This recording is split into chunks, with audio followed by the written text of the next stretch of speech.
is upon us.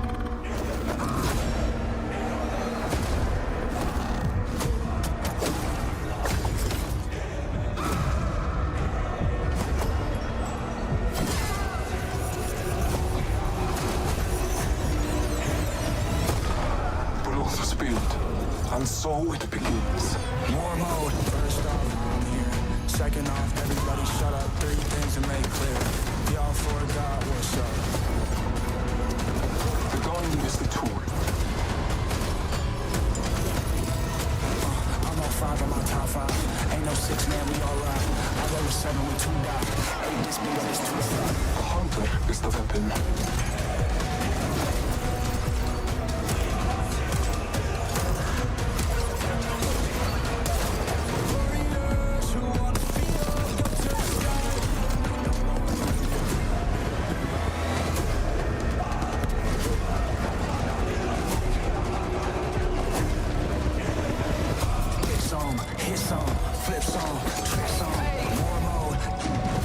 The gods have spoken. My time is now. Warriors who wanna feel this time to die. Warriors who wanna feel, go to the sky.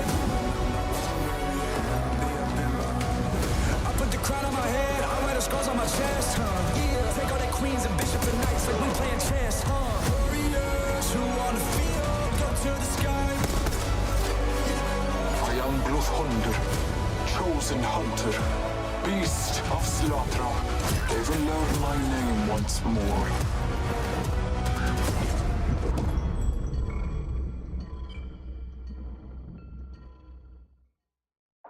This is where heroes are created, where moments are forged in the heart of Paris. Welcome to the ALGS Split 1 Playoffs.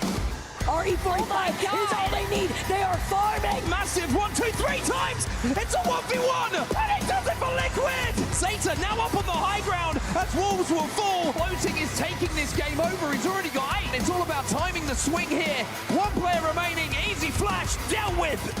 Match point finals is live. Strafing Flame. Swing comes in. He gets taken down. Strafing Flame with the biggest shot to the final so far. Everybody is in front of them. Oh, but that's the division. Zeddy will fall. And send them for back-to-back. But it's Zeta Division who come through with a win for APAC North. The boogeyman of match point stands tall for Unlimit. Flushes out AG. They'll have a lift in the Kraber. He's going to have to reload. Yanya down. It's Unlimit's time to celebrate. Yulari Mount is down though. Crazy Kong follows. Pace! Pace! Zeta Division are still alive, but Unlimit, who have denied so much already. Stuvie is down. 2v2. Pace up on the high ground. The beams come in from Yuka, but it's Unlimit! The team known for deleting match point teams are now the champions of the ALGS Split 1 Playoffs at the Esports World Cup 26.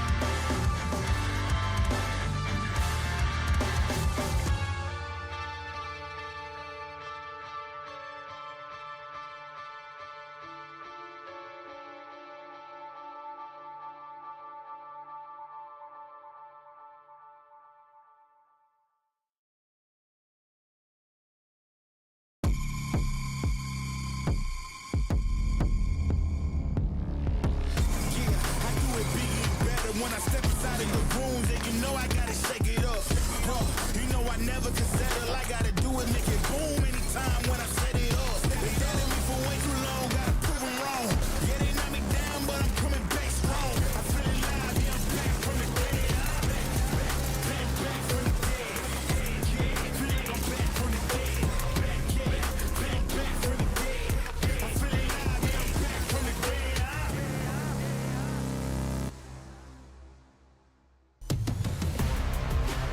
That's right, the ALGS is back, y'all, and we're about to have a dang good time. Tiff, Dia, Graceful, we're going to be breaking some things down, and of course, those boys are going to be calling all the shots. But guys, it's been a minute. Let's talk EMEA, right? Alliance, fresh off Split 1 playoffs, Dia. Probably not the most pumped. The team we just can't quit. It's Alliance this, Alliance that, but at playoffs, I think that maybe didn't feel as good for them.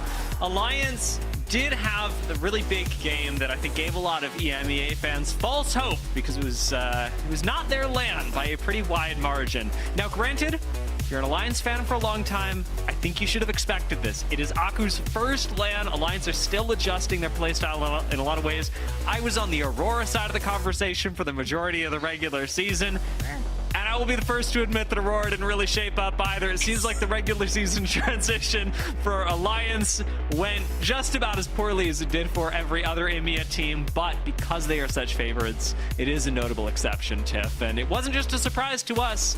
Aku as well seemed pretty surprised, despite the fact that he knows as well as anyone that it's his first LAN with the team. Yeah, exactly. I mean, to be fair, I did remember that whole spiel you and Graceful did, like, back in Split 1, comparing Aurora and Alliance, but Aku being new to it, of course, right? First major LAN with Alliance. Let's go ahead. I think he actually had a tweet that he threw up as well based off his reactions. Definitely not the result we wanted today, but I still have to work a lot on myself to get better. Okay, that's mature. First off, that is mature. Thank you all for the support. We will come back stronger in Split 2. You know what I love about this, Graceful? Is the fact that we are coming back stronger as a team. We're not immediately splitting based off a lackluster performance for Alliance, who is used to being a group stage warrior. But you know who was the group stage warrior this time? Bandits. Yeah, I mean, outside of the fact that Bandits have been performing in the region before they performed on LAN, I was talking about them the entire time in Paris at EWC, and it was just so much fun to see them dominate. Like, they were crushing it. They had the highest score in a round as well, and they were just crushing through every single day leading up until the final day, where obviously they didn't get to the point where we expected them to be at. We even talked about them potentially winning the whole thing, and honestly, at that point, if you're dominating throughout the whole LAN, until the final day, you kind of have to bet on them as well, you know, if you're going on past previous days. But overall, though, the roster is looking strong. Bandits now as well, instead of Elite right there, is looking to shape up really well. And we've even seen them in the sides of, you know, in the ENC qualifiers in some aspect. These individual players have been doing really well overall, and I'm just looking to see if they can pick up from their past mistakes and see if they can improve. I mean, it's been a long time coming for Kinda in particular. You guys, we've been commentating him since he was back playing in, it's like a 16-year-old from Spain. Now a couple years deep, he's contending for some crazy stuff with Elite EU, now Bandits. I know we did have some reactions going forward in the Split 2, so I'd love to see if we have another tweet that we can pull up for them as well. Yes, Kinda. And a top 13 in finals. That is crazy, because they were crushing keys after group stage. For sure, the most devastating feeling after a tournament I've experienced, and this one hurts bad, and I can only imagine it's largely due to the group stage performance. Congrats to Unlimit for the win. We're gonna keep growing. I love to see this moving forward for Kinda, and hopefully Split 2 turns out well for them. Now, of course, Dia Graceful, we're not alone. We've got someone lurking in the back. I let him out of the basement, so I want to get him up here on the broadcast. I've been hiding Jumba for some time now, just to get me caught up into speed of what's been happening on ALGS, because, you know, mom life, right? You gotta work smarter, not harder. That's why we got Jumba here.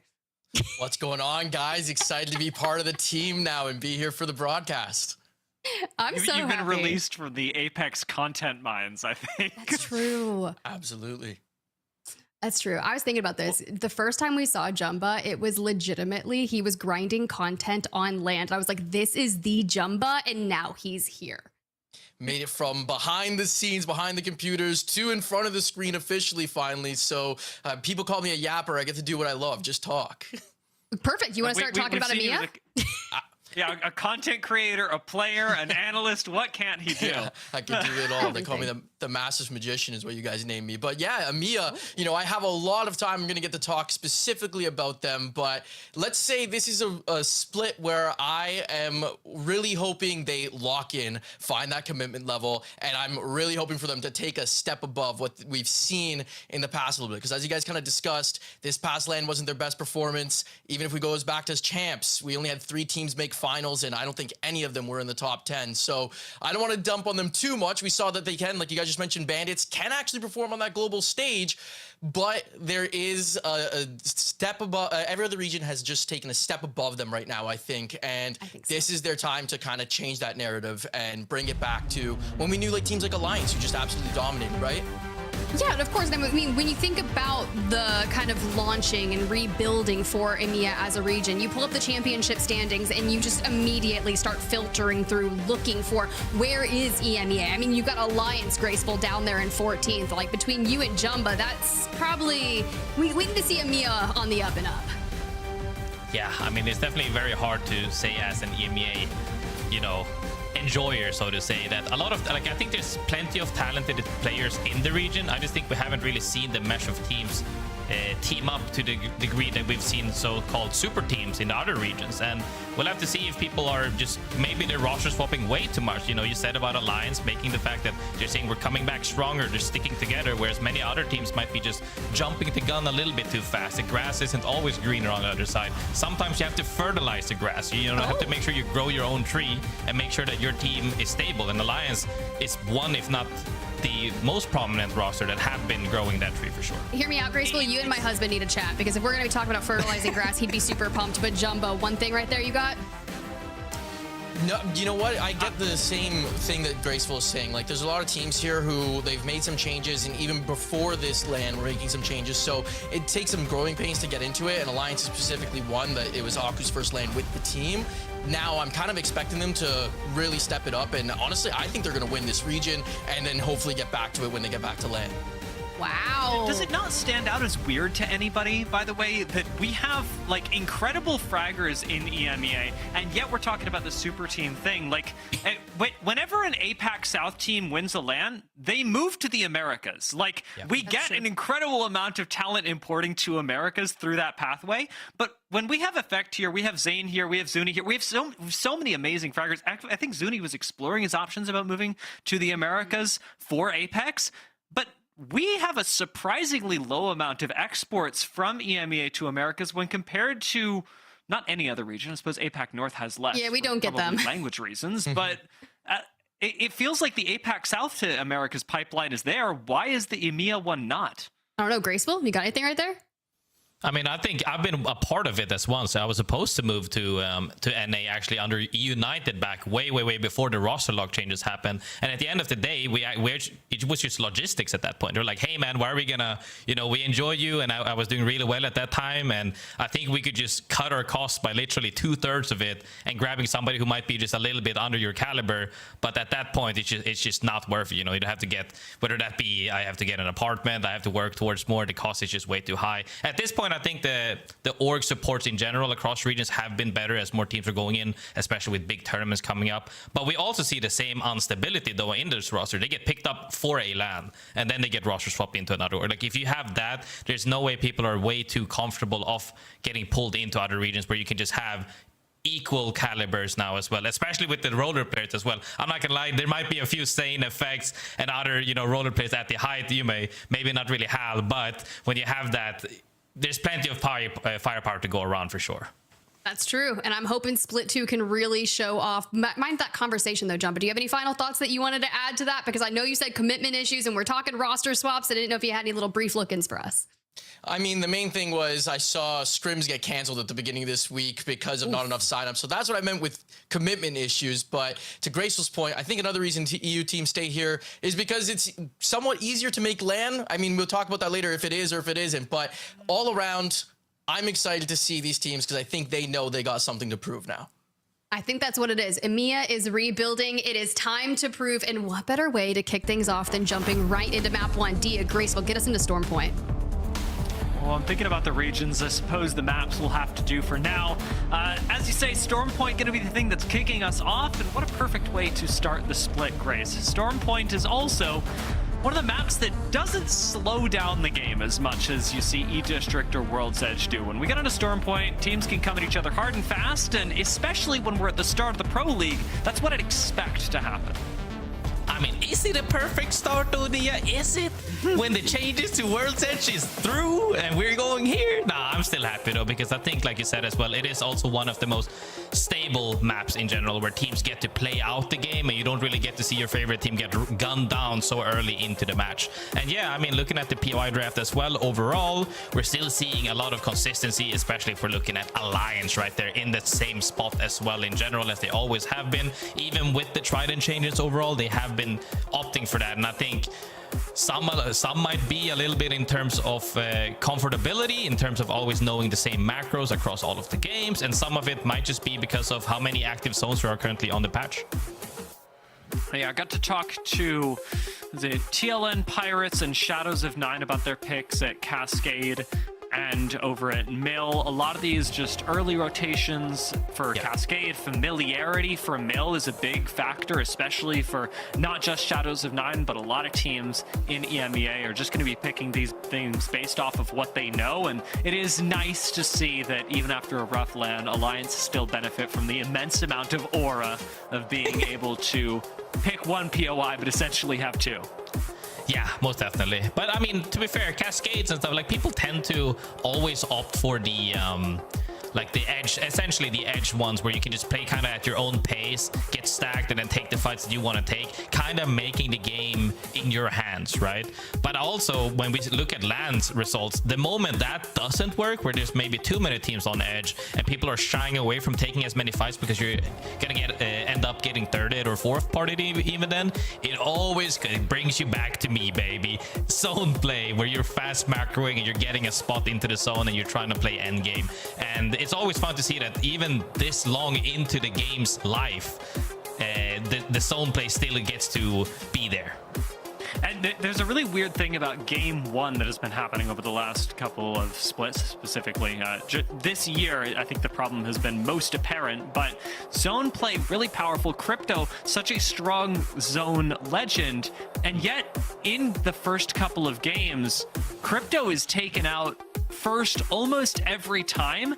And he is so volatile when he is played. This isn't the like chill play your spot Crypto that we used to see, because you get to pair Crypto with Alter and run at people. Spots that should be safe are not. And actually, throwing back to my conversation with Shadows of Nine, I was talking to Rondon about this, about how he had made a return to competitive to move into the PLQs, and then had to get readjusted to the fact that there are so many spots that 2 years ago were completely safe to play. We're like textbook, nobody's going to be able to push you here, and now you get Crypto altered at in Game 1, and there's literally nothing that you can do about it. You can get run over by a team from almost anywhere, and it's a very, very strange adaptation to be making if you're jumping back into the competitive scene after 2 years. It's very, very spooky, I think, for a lot of our new entrants to the Pro League as well. Welcome to Bacalhau, Magic Club, Red Dragon, Shadows of Nine, DN, and Take Flight, who are joining us for Groups A and B today after having made it up from the Pro League quals. Wow, Red Dragons reminding me of Cleveland Ranchers from back when I even competed. Oh my god, love playing with them, love playing against them. But I would definitely say that to continue on your topic as well, it's definitely back in the day, earlier, like we were talking 2019 up to 2022, the safe spots or god spots were fairly untouched because you couldn't really ape anyone. We're talking, this was before, you know, Pathfinder safe sips as an example, no alter in that gameplay, and you were kind of like, the teams that were in good spots are in good spots, and that's it. Now everybody has the means to contest every single spot, and as you said as well, when you're getting EMP'd into an alter queued onto you, there's really not much you can do if you get absolutely splashed on, you know, by utility or your ability usage, and you kind of have to adapt to it. He said he took you said 2-year break as well. So much has changed in that time span in Apex, and we're still seeing crazy changes where people are just, you know, even just the addition of Axel brought people to heated topics. So yeah, it's gonna be fun to see how he can adapt into these lobbies today, but I'm very happy to see somebody who's been competing for quite some time make a return. Yeah, I mean, there are a lot of players who have made it up through the Pro League quals that did have to go through that requalification process, especially because it's not entirely uncommon for a team, even full of regulars, to make it through a Pro League season and not quite have the performance enough to be invited back for the next one. Take at least a split to requal through the Pro League quals, which is a big testament to a lot of the passion that we see out of EMEA. Funny that we're seeing so much of that really come to fruition in Split 2, just as we're talking about at the top level of EMEA may not be able to cut it when it comes to international competition, because that's the trend we're seeing more of. We're also seeing a lot of grandfathered talents stick around and continue to qualify into the Pro League in that very same region. So the experience is absolutely here. Yeah, I mean, I always talk about veterans and how valuable they are to teams because they can lead you all the way into Pro League. Now, as you said as well, international competitions is a different beast, you know. At this point, scrims are lying, Pro Leagues are lying, even some LANs are lying. Like we were talking about all the veteran teams that did well in the regions, you know, in Paris, some of them we were getting scared for them the first couple of days on LAN. So at this point, nothing is for sure, but the one thing I will say for sure is some teams are staying at the top. I would like to say even then, you know, from other regions like Sentinels, etc., have been doing good, but Alliance nonetheless still showcase that if you can, like, I think people are also disputing a little bit too much about like what's actually considered good. Like I've heard some people say that if you just make LAN, you're not really that good. I'm like, you're at the height of the world at that point. If you make, one of the best. You're one of the best teams in the entire world, and if you make final lobbies, sure, you might have gone out 14th, 15th, 16th. That's still top 16th in the entire world for the moment, of course. And I think we can't count that out. I think if you can make final lobbies, you can make a splash happen. You just have to sometimes get the ball rolling, and some teams are slow starters. This is like classic ELO inflation as well, where, you know, some people they're just happy to hit flat, and then you'll talk to somebody like you or somebody who's made LAN, and they're like, oh yeah, I would consider Masters low ELO, and you're like, what are you talking about? It's so out of touch. I mean, it is also true. Like I always say it as well. I feel like I say it on every LAN, you know, scrims, like ranked is ranked. Scrims is above ranked is what most people consider. Quals, you know, CC potentially is higher than the typical of scrims. And then you have PL, and then you have LANs, and then you have like champs, right? So there's different levels to this. You always, like, I feel like I see this in every type of thing, whether that be sports, other titles, you know, there's layers to this. And Apex is undoubtedly the same as well. I think the caliber of players across the world has showcased why they should be there. And now, you know, at the sad point of EMEA not having as many teams for there, I think that's still, you know, we can consider why that happens all the time, but I think regardless out of anything is that they need to wake up, and we need to see more players step up to the plate. Apex Legends competitive. It's like onions, it's like ogres, and I want to see which of these teams looks like they've got the metal to cut through to the heart of the ogre and make it up to LAN, perhaps even claim a championship, something that has been missing from EMEA for quite a while. We'll see if they can return to Sapporo and grab another one there, as we do take the first step toward it, the first game of the Pro League in Split 2 on Stormpoint. Finally, the game is starting, and outside of that, it's gonna be fun to see what's cooking for everybody. People have always been wondering, how is the patch gonna hit, you know, differently from scrims? And now that we're seeing this live in Pro League on match 1 right here in EMEA region, it's gonna be fun. TLN Pirates, a team that a lot of people had high expectations for because they were our French squad coming into Paris, and man, did that really not work out the way that I think the French audience had hoped for. Now, however, another reason to watch this team is that, well, Hiarka's here, and Hiarka, a player that there has been a lot of dialogue about over the last year, notoriously had a terrible LAN with an Aurora that had topped EMEA. And I actually talked to him to reflect on this before we got into the match today. So let's hear what he had to say about it. Basically, the way I wanted to play the game, and we were not doing them, we were doing adaptations, and I got tired of doing adaptations. I like to play the game the way I like it, and the guys saw it in the other way. So for me, I was like, it's not gonna click, it's all good, but then I want to leave, you know. Like, it was not really too deep, it was just, for me, it was something that was not worth the headache or whatever, right? I mean, as we can hear as well, that sometimes the playstyles just don't mesh, and I agree that some teams might be adapting a little bit too much, some teams might be a little bit too hard-headed into going on LAN and seeing how, you know, this was vastly different from how scrims, Pro League played out. But in general, I think that the fact that he can recognize that, hey, I didn't get to play my game, you know, his LAN results might not have been good, but we've seen the potential of him when he plays his game, like I assume they did in Pro League when they had that phenomenal result. So hoping to see that he can potentially replicate some of his past success, because as an IGL, he's disputedly at the top in the world, you know. where you want to place him is very different, but nonetheless, he has the potential to be there. We've got a lot of teams rotating into a very southern zone at the moment. Even TLN Pirates getting caught as a fast rotating team on their way in. This choke incredibly difficult to make your way in through, especially heading into Barometer, and can be really punishing. The fact that they're running Catalyst should give them a somewhat free rotate if they want to expand the wall, but even then, I'm using free as a very loose term here. Expending an ultimate like this just to make it a few steps further does come at a really high cost for TLN Pirates' safety. So they're going to hold on to the cooldown for now, try and make their way in slowly, especially because this could go anywhere in Barometer. It is a big POI.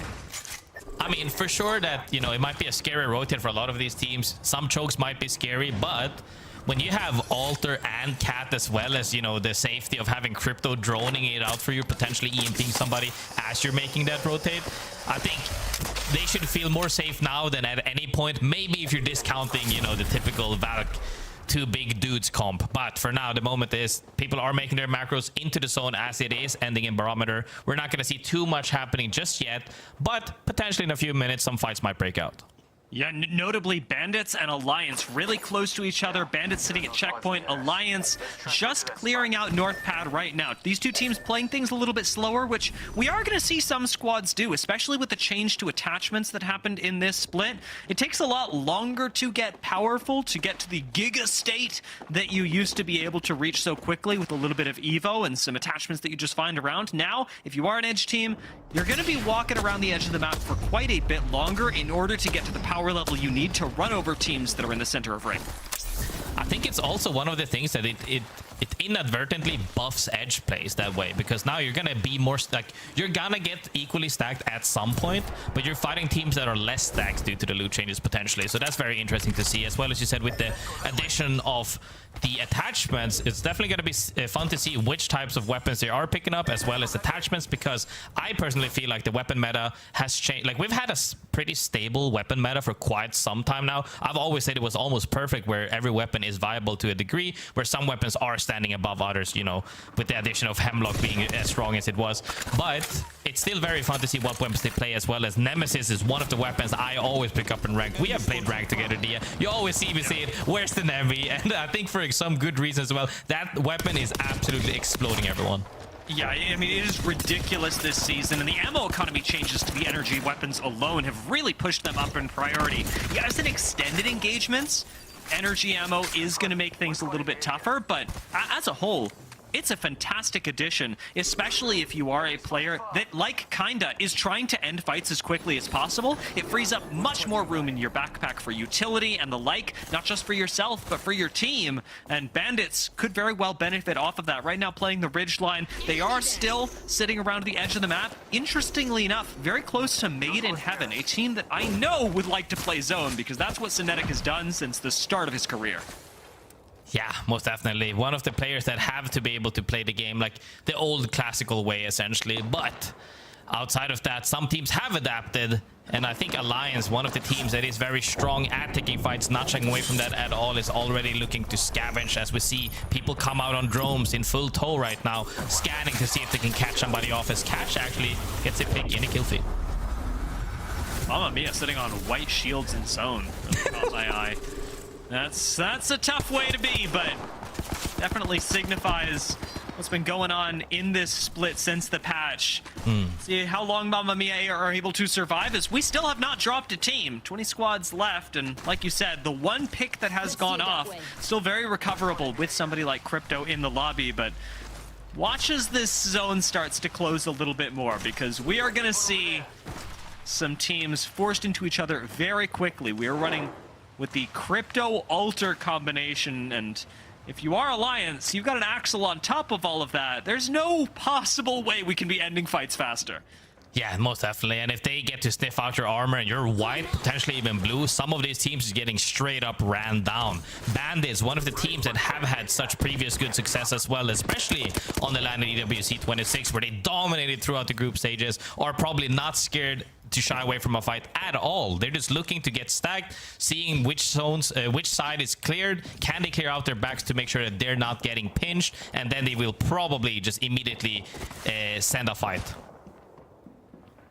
Bandits do still have Made in Heaven right ahead of them, so that can, I'd say for me, should be a concern when considering the caliber of Made in Heaven and their defensive play. But we're going to have to be dropping a team soon, as the next ring is going to pull teams all the closer together in Barometer. Teams already in Barometer should be safe, just poking at each other for right now. But those teams around the edge, teams like ZIPLINE, MAFIA, Alliance, Pixel, Lumina, Zone Intolerant, and D4C, they are the ones in big trouble. Big trouble indeed, as Sane almost immediately mops a person right there. The Nemi showing really good how strong it is. He's playing with the barrel attachment as well. The red barrel is doing wonders for him at this moment. With that headshot increase as well, it's something else. But something else right now is cooking. Ronin gonna go down. It's a nice fight to find around the edge, and it is Sons of Nine that end up drawing first blood in their first day of Pro League. They just made it up here. Will they survive past their first squad wipe? Rondon trying to hit the reset right now after a, as we said before the game, 2-year-long break. A return to competitive and a return to Pro League for this player has brought him alongside a roster that he handcrafted, with Zico picked up for his unwavering faith, and Mayo being able to IGL them sometimes a little too close to the sun. Speaking of too close to the sun, Alliance may be getting there as they take the fight with Bandits, top team from EMEA in the LAN just passed. But Alliance will wipe the floor with them in game one. I mean, huge right there. Not only from Rondon, super happy to see him excitedly get that first wipe, but Alliance taking out Bandits. Huge competition. One might say the other biggest competition in the lobby, as they are right now on foot trying to make it out alive as Aku goes down, Unlucky goes down, and they get picked off by PXL coming in hard, and Pixel Lumina wipes out Alliance. Huge pick for them, actually. They didn't get to reset quite fully, and now they're on the chase. Maybe they can make a recall here? I mean, Pixel Lumina did actually proactively manage to take the Void Nexus, so Billy should be recallable. Instead, it's Trix that's getting revived. Billy's just left here.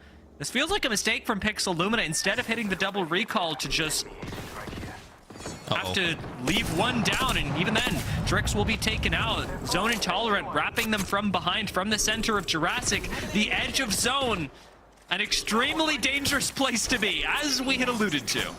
Zone Intolerant indeed. This is what I say, Dia. Depending on which group you're playing against, people like to say about Group A, Group B, Group C, which group is a group of death. I think the one that forces you to play out of your comfort, whether that be completely changing up your playstyle, because if there's 15 teams on edge, like we saw back-to-back-to-back 3Ps, you can't really get to play your game if you're used to being able to take these isolated fights. But right now, everybody's, well, on this side of the map, has been playing the same way, where they're just looking to lurk and see if they can hunt any of the teams that are getting into fights eventually. But now we're gonna have to see, is Zone gonna play out the same as always, but Edge so far is looking very spicy. Zone Intolerant, I mean, definitely playing as their name would suggest, and look to be that source of spice. 15 squads left. Zone Intolerant would like to take us down a little while longer, but with just ZIPLINE, MAFIA next to them, I dare say Zone Intolerant have bigger problems. The next zone very far away from them, and while cleaning your backs is important, you've got about a minute left to do it before you both just handshake death. I mean, for sure, you said it completely right. You know, being able to clear out your bags is one of the most important cases of playing Edge. Not only Edge, but even Zone, making sure that nobody is actually gonna pinch you. As right now, it comes down to a 3v3, however. Uxako and Guts right here looking to see if they can hold out for their teammate. Cat getting absolutely beamed, but so far, nothing drastic happening. No huge plays, just seeing if any poke can land them something to open up a potential fight. Chaco with a swing, aggressive, but he decides to take the team's fate into his own hands. A team's fate that seems to be slipping out of them. Excuse gonna follow up on this. Chaco in the 1v2 will fall through the Catalyst wall. There's no backup coming his way. And we're likely gonna be saying goodbye to Zone Intolerant. ZIPLINE MAFIA having picked up 2 kills and fishing for their third. That was huge play from ZIPLINE MAFIA, one of the teams that are actually really strong at fighting, showcasing exactly why this comp is so scary. First you're getting scanned, then you're getting TP'd through the wall on and getting for that team wipe. Never mind the fact that you also have EMP, but right now in this egg, huge fight breaks out as you're playing both layers. One team is trying to play the bottom floor and one team is trying to play inside. But you step outside too far, everybody's gonna angle you. Yeah, this bottom floor is not real. It's temporary safety, but everybody looking at this fight should be able to pick kills off of D4C. I like the idea of them retreating to the Void Nexus, but even that, a little bit outside of zone. Do you really want to take that step so far back that you lose the small amount of ground that you've gotten with Nono down? Void Nexus again considered. Maybe Nono gets picked up here, but these teams holding on just by a sliver to their lives. And with the next zone close coming soon, not likely going to be the end of them. Taking a look at the minimap in the upper left, your chances of survival slim to none. Definitely scary as you're getting angled by the team that's on the bridge as well. When you have several teams looking at you, there's no real safe spot. You're trying to reset as much as you can, but never mind that, the zone is also fully closed now. The moment the zone fully closes, teams are going to make their decisions whether or not they're taking a fight, or they're just going to move ahead on right now. And if this decision makes it so that the team inside just absolutely sends it, we're going to see a bloodbath. Taxington almost single-handedly eliminating the TLN Pirates in the meantime. Not the first game that they were hoping for.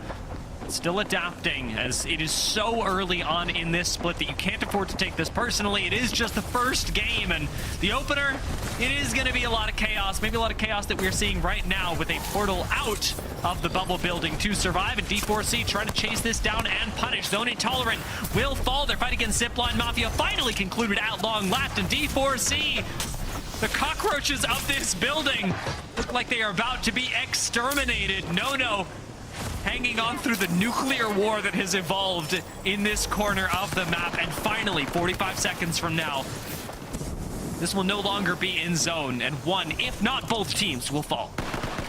Most definitely, this is starting to remind us of some of our ranked games right there, where the fights are lasting for forever, Dia. You need to send it. You need to close out that fight, but nobody wants to get thirded. And right now, though, Zane, Majin was eliminated by GG, doing really well right now. And this fight is still brewing right now, as everybody has no real safe spot. Zone is about to move in 20 seconds, as everybody's getting angled. Well, welcome to Pro League for Majin, and unfortunately, quick exodus. D4C gonna gamble with their own, end up not falling entirely to Caustic Gas, and a recoup on Fuda is gonna come just in time. The only team south of D4C is Made in Heaven, but man, is Made in Heaven gonna make this journey difficult. There is no safe spot for D4C between them and the Made in Heaven squad, who should be looking straight north right now. The one team that you need to clean your backs of. A couple evac towers popped for ZIPLINE Mafias and for GaiminGladiators, who are trying to find their spot in zone. Made in Heaven have a lot to juggle to defend their side of the map, and GaiminGladiators are landing right on top of them.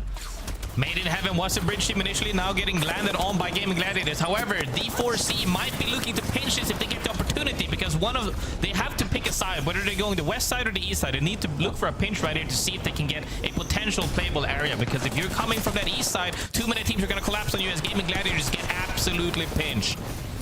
Like it or not, they've sandwiched themselves, and even with this Catalyst wall, there's no way the GaiminGladiators survive. The question is, what happens to D4C afterwards? Made in Heaven, we're playing this so small that I was worried about them even defending against D4C, and they're still playing it incredibly small. Made in Heaven are basically just playing the rock right now and trying to abuse it as much as possible.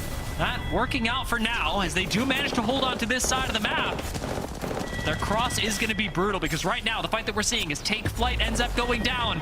This is where the zone is ending, right on top of ZIPLINE Mafia and 3 men, or I should just say ZIPLINE Mafia. ZIPLINE Mafia still pulling out those kills and getting more placement points as we go, as well as all the other teams. Well, I wouldn't say all the other, but 2 teams currently right here. Red Dragon as well as Shadow of Nine is sitting right there on the northeast. None of them are actually safe from here. One fight is gonna have to go on. It comes down to which team is proactively the most. Red Dragon is underneath, is gonna have a harder time to fight above, but they might actually get absolutely dropped on. If there's ults accessibility right now on the team, they should be getting 8 here with an EMP. We're in the top 7 squads, and Red Dragon and Shadows of Nine are right next to each other. Both of these teams, were they to make it, would be a huge moment for them, making it up to Pro League and winning their first game in it. There's a nice knock and enough for Red Dragon to decide to fully wipe out the squad. D4C gonna go down. Made in Heaven starting to make the cross over to this fight, and Red Dragon forced inwards as they have just this corner right outside of zone that is safe for them. What lies on the other side of this ridge? Red Dragon will have to find out. 3 teams are safe: Infinite, MAMAMIA, and ZIPLINE MAFIA, as the other teams all have to fight their way in whilst getting absolutely looked at by everyone. You ZIPLINE MAFIA in the water, MAMAMIA, Infinite sharing the house on different layers. It's gonna be tough for these teams coming in from the northeastern side. They're gonna have to fight Made in Heaven, Shadows of Nine, Red Dragon, whilst getting gunned down from long range. This is looking like a terrible cross tier. No ult for Shadows of Nine, but they are running... Oh, never mind. They are running Bangalore, I say, as Bangalore dies. So Smoke not really going to help Shadows of Nine right now, and it looks like we will be losing a team that made it in from the Pro League qualifiers. In fact, maybe losing both, as Red Dragon actually fall first. Rondon takes the creative, if not fruitful, angle through the zone, and with Shadows of Nine and Red Dragon down, we are down to 4 squads. Made in Heaven isolated in their corner. Made in Heaven playing the zone game of their dreams right now. This team wasn't able to make it to the dead center of zone, but my God, has Cinetic been able to IGL this squad to a spot that I thought impossible. Meanwhile, ZIPLINE MAFIA fought their way in from the edge of the ring, and MAMAMIA and Infinite are the only 2 zone teams left. MAMAMIA and Infinite actually has to fight before ZIPLINE MAFIA and Made in Heaven. Made in Heaven has a couple of fence lines as well as rocks to play. It comes down to what Infinite will do here. MAMAMIA has to drop. Will they fight for that? And will ZIPLINE MAFIA go for the second placement guarantee? Or will they try to win the game on its own? Because the zone actually ends on ZIPLINE MAFIA. However, Made in Heaven not going to make that easy. You called about the IGLing before. He has once again, Cinetic, one of the players that can put you consistently into that end game, is currently in end game. Can he close out the game? However, it's going to be very different as Infinite is going to have to make a decision once MAMAMIA chooses their option. Everybody, eyes on MAMAMIA. I think Black Venom on Seer could be the X factor this game. Seer is so powerful on this patch and can completely shut a team out of their options. That's the decision to fight against Made in Heaven. Can Cinetic play defense? Unfortunately, even with the Prowler, he's unable to for now. Jans and Nags, though, know their job. It is just to hold this rock for the moment, play anchor, even as their IGL will fall. The trigger pulled on the other side as MAMAMIA do end up expending a lot of their Seer cooldowns to try and take out the ZIPLINE MAFIA, who have stayed alive for so long. Made in Heaven now playing for this win as a duo are gonna go for the box of Cinetic. Jans will be cut down on the way, and our zone teams are making things real difficult for the teams that made it in along the edge. Infinite wipe out Made in Heaven, and it is just ZIPLINE MAFIA below MAMAMIA, but Black Venom is down, and ZIPLINE MAFIA, they're going for the kill. MAMAMIA are out. ZIPLINE MAFIA as a duo are gonna try and hit the high ground as Infinite drop down, splitting up the fight. Kizaro's not able to make it back up. He's completely out of the engagement, and it looks like ZIPLINE MAFIA from the edge of ring may have found themselves a winning position. Excuse the last standing though, and Infinite from zone will claim back the win. Infinite with that proactivity. I said that, you know, they're gonna have to make a decision based on what happens. They said, heck no. What we're gonna do is we're gonna play proactive, and we're gonna make the play on Made in Heaven on that one person playing the rock. Cinetic getting caught off guard with that EMP play, wiping him out, managed to hold their ground, forcing the other teams from ZIPLINE MAFIA as well as MAMAMIA to go for that fight extension to get that, you know, like I always say, you just have to play for placement and kills. They played for it. Infinite came in hot right there, closed out the game, and that's a great start. Not only the fact that they won the game is good for their series, the fact that they're being so proactive game one, where we typically see a lot of teams start slow, they are starting very hot. It's funny because I have a lot of good things to say about Made in Heaven this game. I was very happy for them being able to make that cross. I think that proactivity is somewhere where Made in Heaven really struggled, despite the fact that they made it into the zone, and it was overall a good game for them. Made in Heaven really looked like a team that was playing extremely conservatively, and it bit them against Infinite, who had so much more proactivity, even playing from a spot in zone. I think knowing when to pick their fights really changed the game for Infinite, of course, leading them to that game one victory. But I'd include ZIPLINE MAFIA in this as well. Different play style, but absolutely a proactive squad, and there's a reason why we are seeing both of these teams at the top of the leaderboard. Infinite 21-point gain, ZIPLINE MAFIA not even that far behind at 19. Most definitely seeing all of those kill points as well for ZIPLINE MAFIA has been doing really well. As we also, though, however, taking a look at the bottom side of the overall right now, looking kind of cold for the moment. We have seen some sense of aggression. We saw Lions take out Bandits, two of what most people might consider really strong in this matchup for today, but they both get taken out because there's too many teams on edge here. How many 3Ps did we see right there? We saw a straight fight, and then a 3P, and then a 3P, and then a 3P. It's absolutely crazy. Yeah, I mean, 3 of your best teams from EMEA at land, 4 if you include TLN Pirates, all went out in the bottom 10 during game 1. What do we make of that? Well, for that, we'll have to find out from Spider, Tiff, and Jumbo. Yeah, I love that we get to break that down, Jumbo. It's going to be a really good time. That was really interesting. Got any first, like, immediate thoughts about that game right there? That was, for a game 1 especially, one of the most chaotic games I watched. Being able to actually see those 5 fights go down. It was Alliance third-party bandits, then Alliance get chased down, Pixelumia and another team, and then Pixelumia get third-party themselves. It was interesting to watch, because if these teams start to realize there's a lot of edge teams playing here, they're gonna have to avoid those fights and taking those, you know, tempting third parties, because I feel that Pixelumia kind of cost themselves that game there by going for that third party. If they noticed that ZIPLINE Mafia and then even Zone Intolerant were very close by, and they probably should have gone straight to Zone. So if that's how this lobby's gonna play out, like, yeah, everyone's gonna have to lock in a little bit more on trying to play it safer, because I think we had 14 teams alive in like round 3, which is a lot to die early on.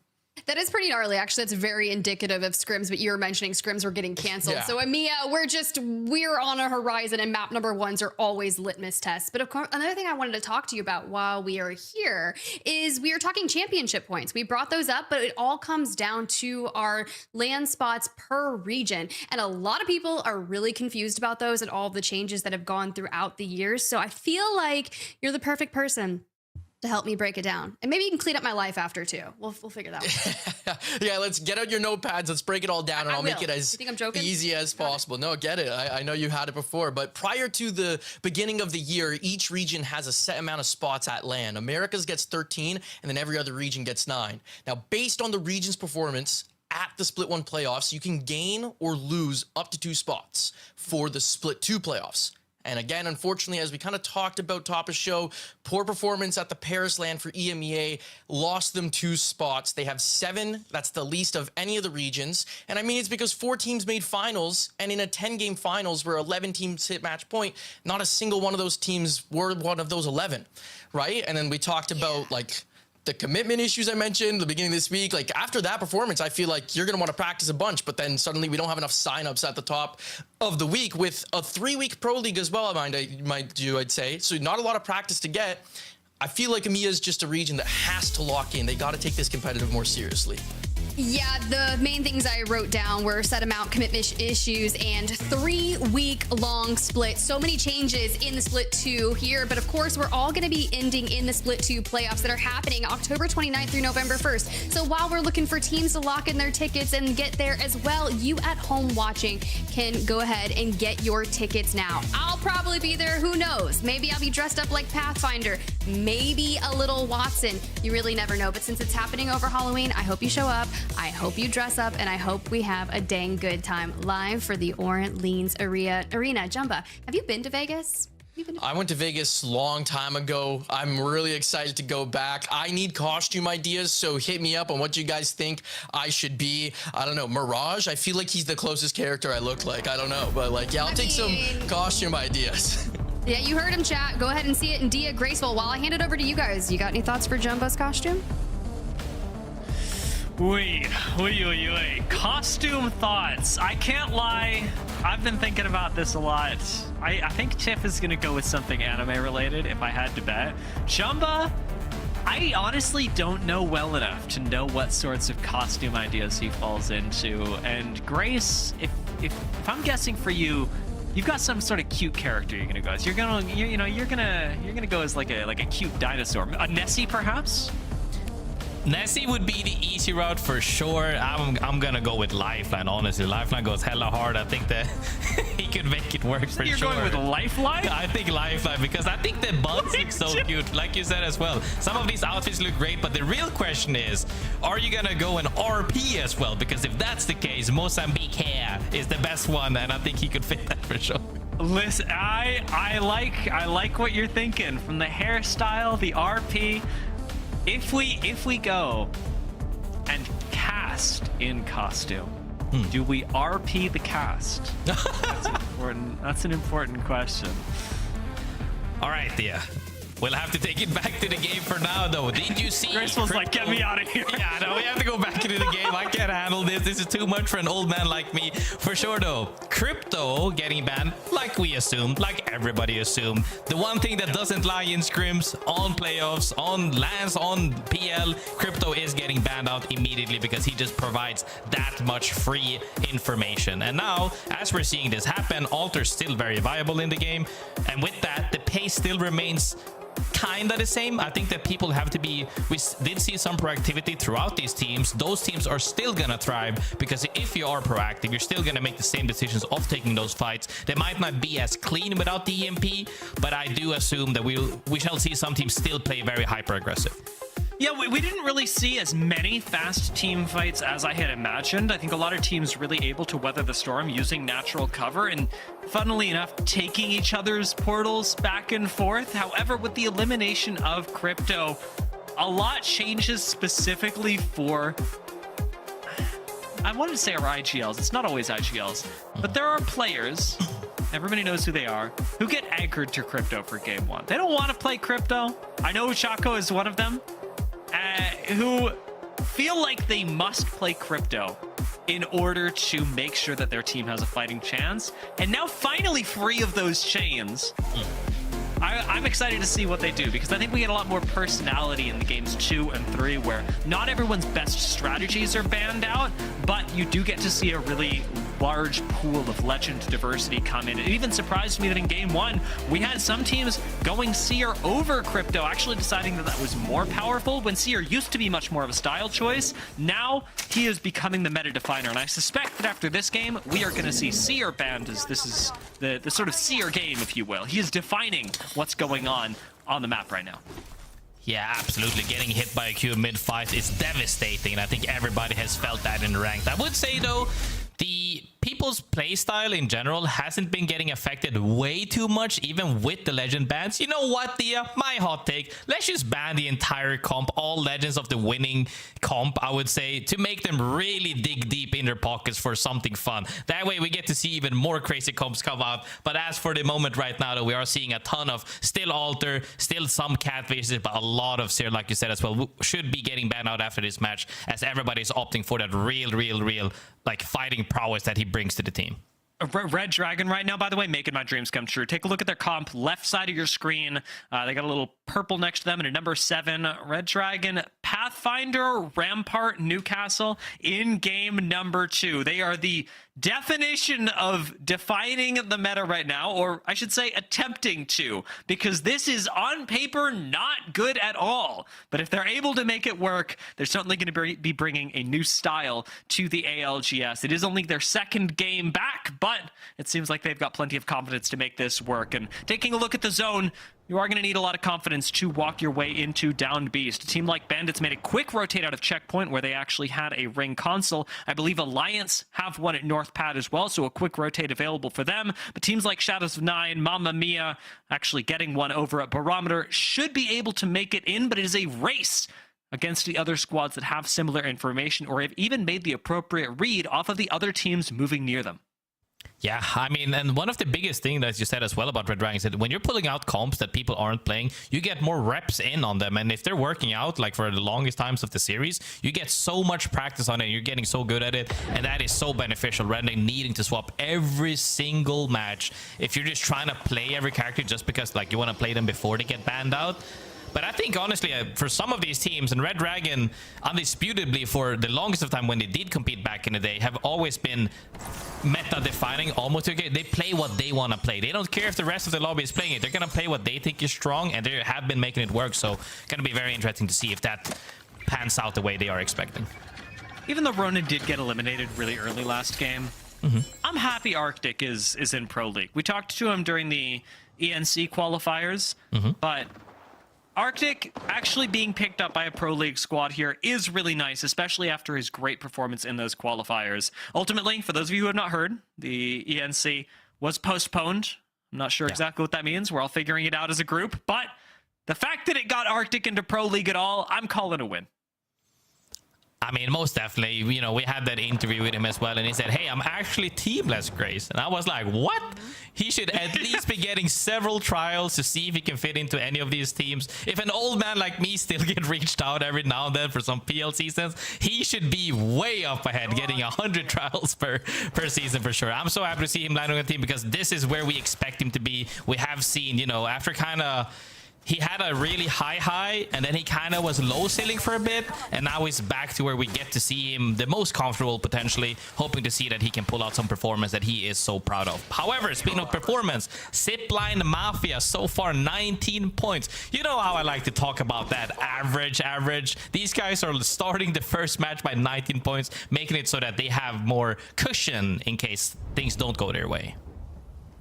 Well, the ZIPLINE Mafia do spread out away from Take Flyte, who were fighting them around, or who had the potential, rather, to fight them around the edge of the ring. It's interesting to note what teams don't have that option this game. Teams like Alliance and Pixel Lumina, who we noted were early exits from game number 1, are now forced to play center of zone because it's just the optimal move. When you're landing this close to the ring, you've got to make your way into Downed Beast, a POI that, as we noted, is especially punishing to make your way into late, especially with this amount of Watsons in the lobby. There's a lot of ways to hold on to territory, and it's really interesting to see a team that I talked about in Game 1, Shadows of Nine, who landed over at Mill, be unable to, even from this proximal POI, make it in to Downed Beast.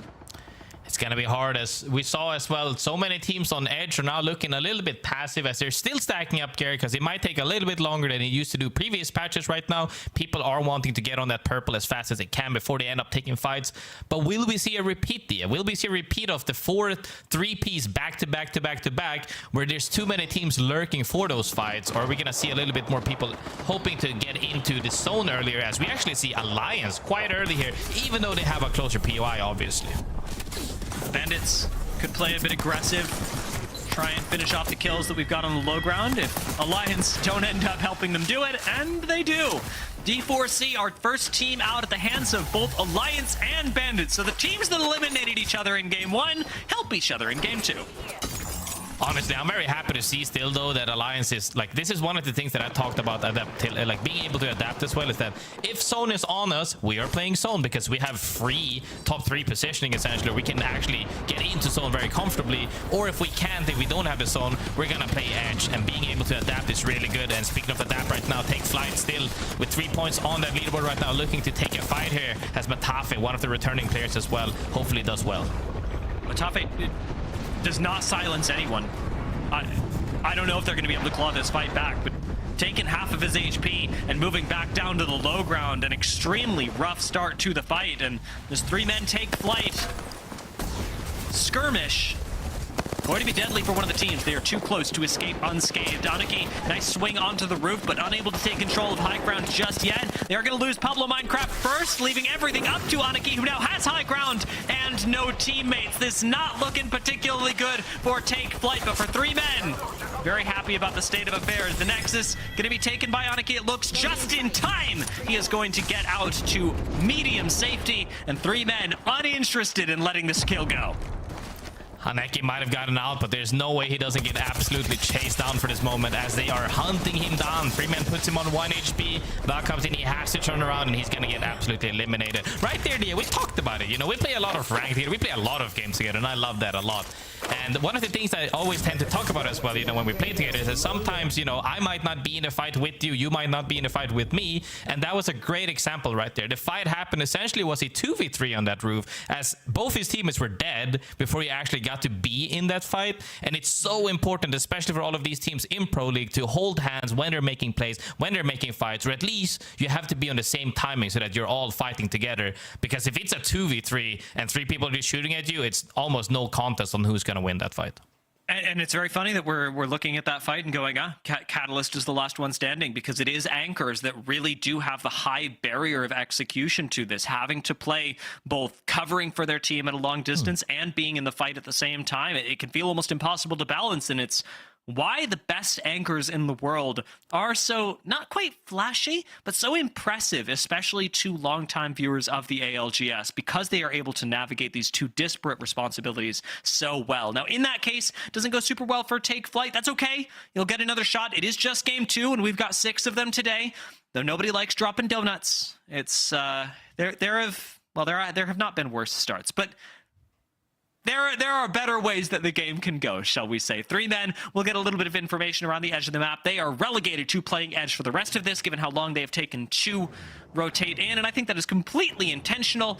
But we'll look at where the zone continues to go as to who out of Downed Beast is forced to play edge as well, because the ring is pulling a little bit further out of Downed Beast, and that can be really tough. We talk about teams that really like to play zone, and a lot of them rely on getting into ring early. Synetic should be one of those players. He's so well known for it, but again, he's not in zone. Let's see what he's thinking.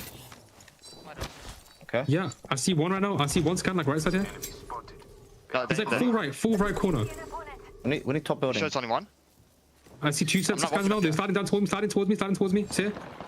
On my thing. They through. They triple. They Q through, don't perps. I crack one. Yeah. Ready. Bottom right, yeah? In the building. Yeah, they took the building. I'm taking TP, I gotta go back in here. Yeah, don't die.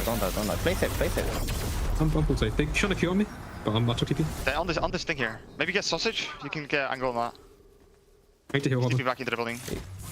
They're hella pussies. They're like super pussies. Kinda right. They're running. They're running. They're running. I think we do need to kill someone here, bro. Playing solo is not the best thing to do here. I know. I think we should just kill everyone. I don't know. Like, do we? He's all the way for like far. They're trying to. Yeah, I think we just kill these guys. I'm not gonna lie. I think we just kill them. Okay. They're still building. I still see scans building. I'm gonna go far bottom right. Okay, I'm going bottom right. One tree both on. One. Hey, remember, I'm not on TP, so I can't like escape if I need to. I'm gonna go left then. My whole backside is free. Backside is all free. One of the adapting that I said that Alliance did on the opposite side of things, where they actually played edge initially and then went up for zone since the zone was so close to them. Made in Heaven on the opposite side of things. We saw them in endgame, now we see them on edge, making sure they're clearing out their backs as this fight is about to unfold.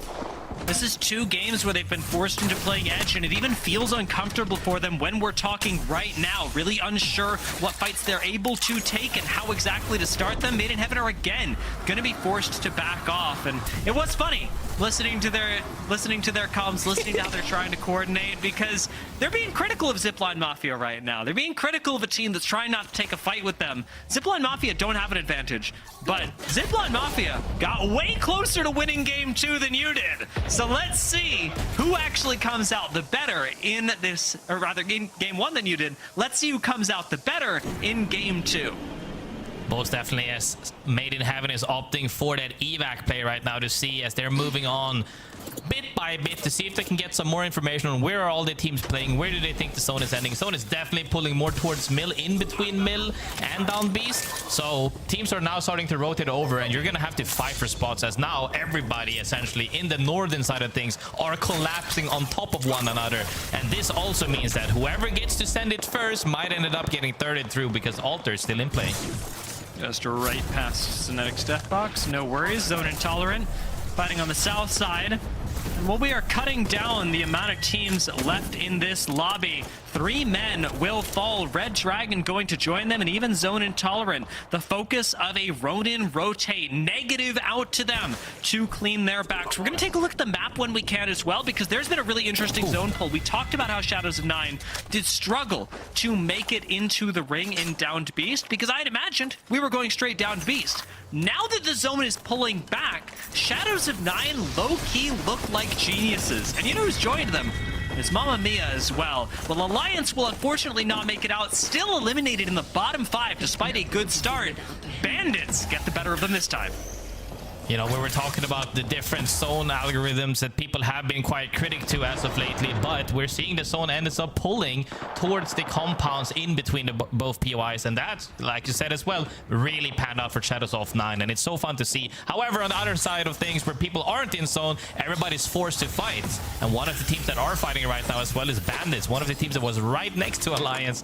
You're gonna have to see now. They have a spot, but will have to make their way in, as Made in Heaven comes down to Nags solo round planting. Will he be able to get a reset or not? It's going to be impossible, potentially, unless we see something like we saw earlier as well in one of the qualifiers that we did catch together, ENC, where a crafter just drops on your forehead. Oh my god, ZIPLINE MAFIA are right behind him as well. Oh no! The very roster that Made in Heaven we're talking trash about. Wipe them out from behind. What a pity. ZIPLINE MAFIA stay winning in game number 2. But plenty of teams left to go until we can call this another good game for them. Still 14 squads left in the zone, very far away from ZIPLINE MAFIA. Much closer to Ronin, who are taking their fight continued against Zone Intolerant and look to be winning it. MG Clutch does swing a little too far wide though, attracting aggro from the GaiminGladiators. Ronin end up going down. Zone Intolerant now with a chance to reset. I will say though, Zane has been shooting incredibly straight for the moment as he's still putting up kills right now. GG has been playing so well from the southern side of things right here in the zone, where they have been just taking fight after fight, coming out ahead on top right now. But Pirates, one of the other teams right now, comes down to Kiner, one of the teams we talked about early on, comes to a 1v3 and gets absolutely mobbed. But I was talking about Alter in the 3P comes right now. Summer Haze make their way in. Zuni actually on the reset. One of those other players that everybody knows in EMEA you got to keep your eyes on. Henchman going to slide forward for Bandits. Bandits can't afford to go out here. They dropped out bottom 10 in the last game. I suppose they've made it to top 10 here with a few kill points. This is a much better game for Bandits, but the expectations for this roster are so high. Will they rise to meet them in this second game? A team they know, real close to them, but nobody, it appears, at their backs as Light throws in an aid to cover the rotation for Henchman and Kinda, making sure that the team is safe to move past this, but still so much space left to go to this ring. No catalyst, no right to make it happen, and Light on Alter is not looking forward, he is looking backward. Big 6 KP on the roster so far as they make really good micro adjustments to their positioning as they're trying to work their way into the zone right now. They are super stacked though in terms of loot and also armors comparatively to the blue team right next door to them. Summer Haze is gonna have a tough fight in front of them if they offer this fight, and they do. Nice climb. Light gets that calm just in time. The climb saving him from being one-clipped, and Summer Haze will go down. Kinda does get traded, and we may see the end of Bandits yet, who are trying to crawl their way into zone, but do not have a safe place to play as of this moment. Bacalhau need to make their way out of the building, and Alter Portal will let them do that with the L-Star. It is right into a dead pixel Lumina, but they get beamed immediately as well by Henchman and Light, who found a way to survive. The Bandits stay up despite the odds, and in the corner of Down Beast will have to make a recovery to move further into the zone. ZIPLINE MAFIA still alive as well. I don't know how they keep getting away with this. They keep coming out alive even on such a small amount of HP. Gets that reset properly as the team inside as well. Shadows of 9 is also opting for the reset. Will they even get the rest here? It comes down to a 2v2. They're just making sure to recoup before they're gonna do something. I don't know if they're gonna go for this.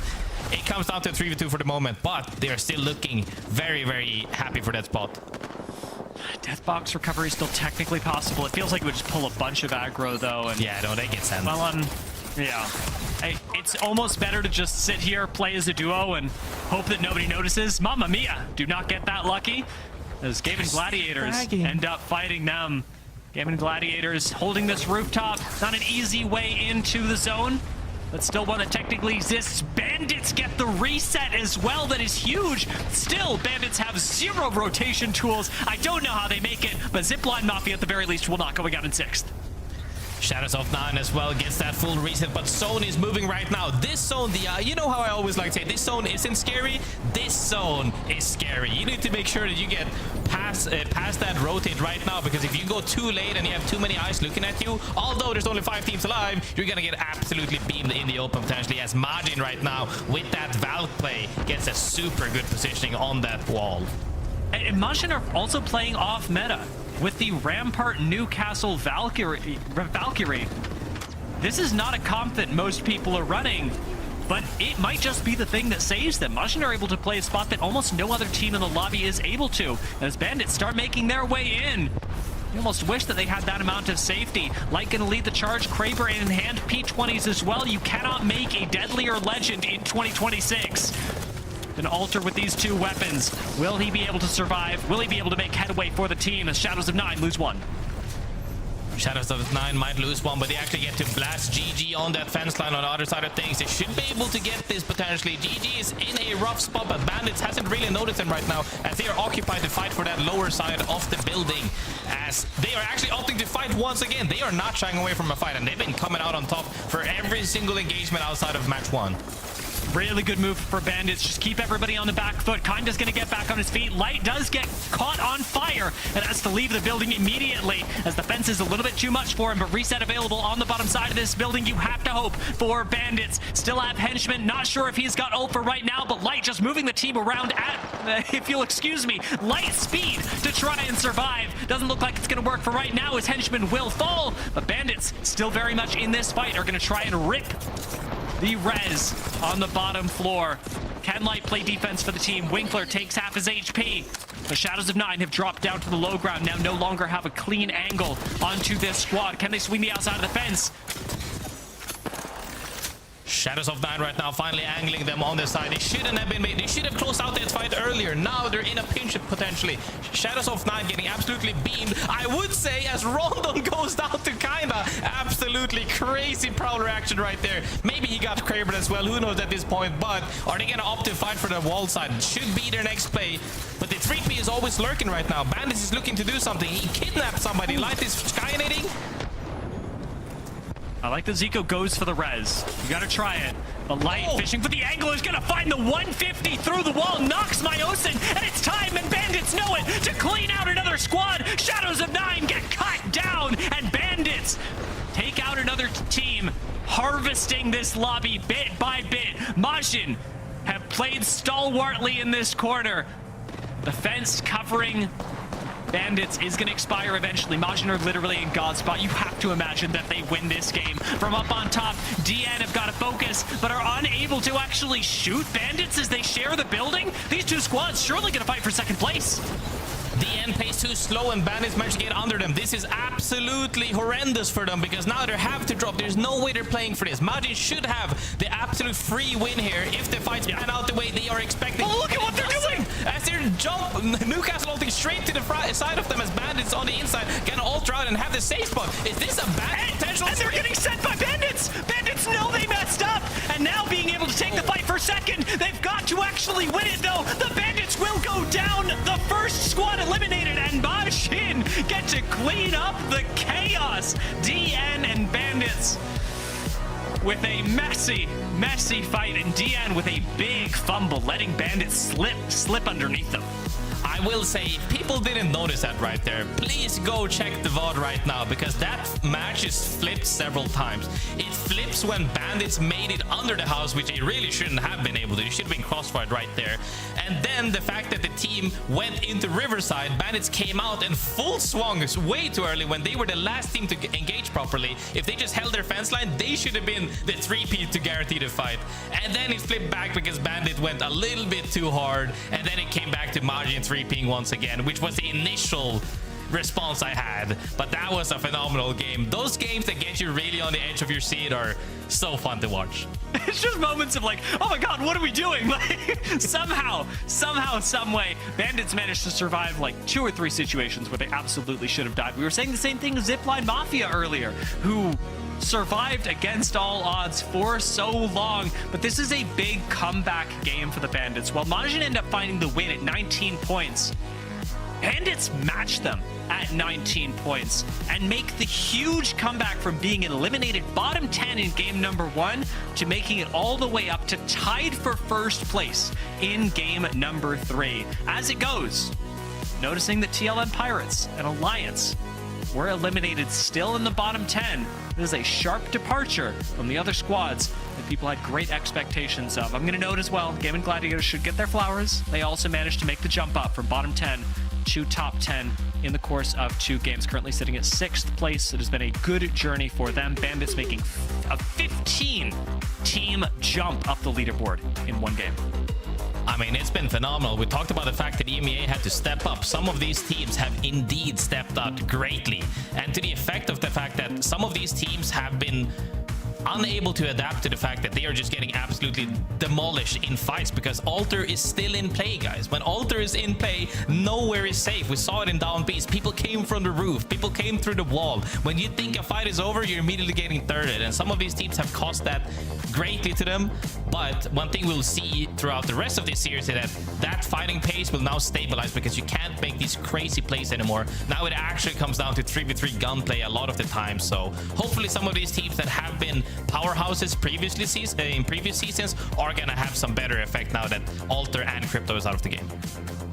Now, by tuning into the ALGS, you also stand to win something, I'd say, even more prized than our team's singular game wins. I mean, I'd love to win a game on the ALGS stage, but getting a sick charm, that's where it's really at. So everybody watching right now, keep your eyes out because we've got plenty of drops coming for you. I know that we've got a collaboration with Monsoon coming for the Sushi Nessie charm, and of course, tuning into the ALGS is naturally going to get you rewards both in your own experience, because I know you love watching the ALGS, but also in game where you can enjoy them to their fullest.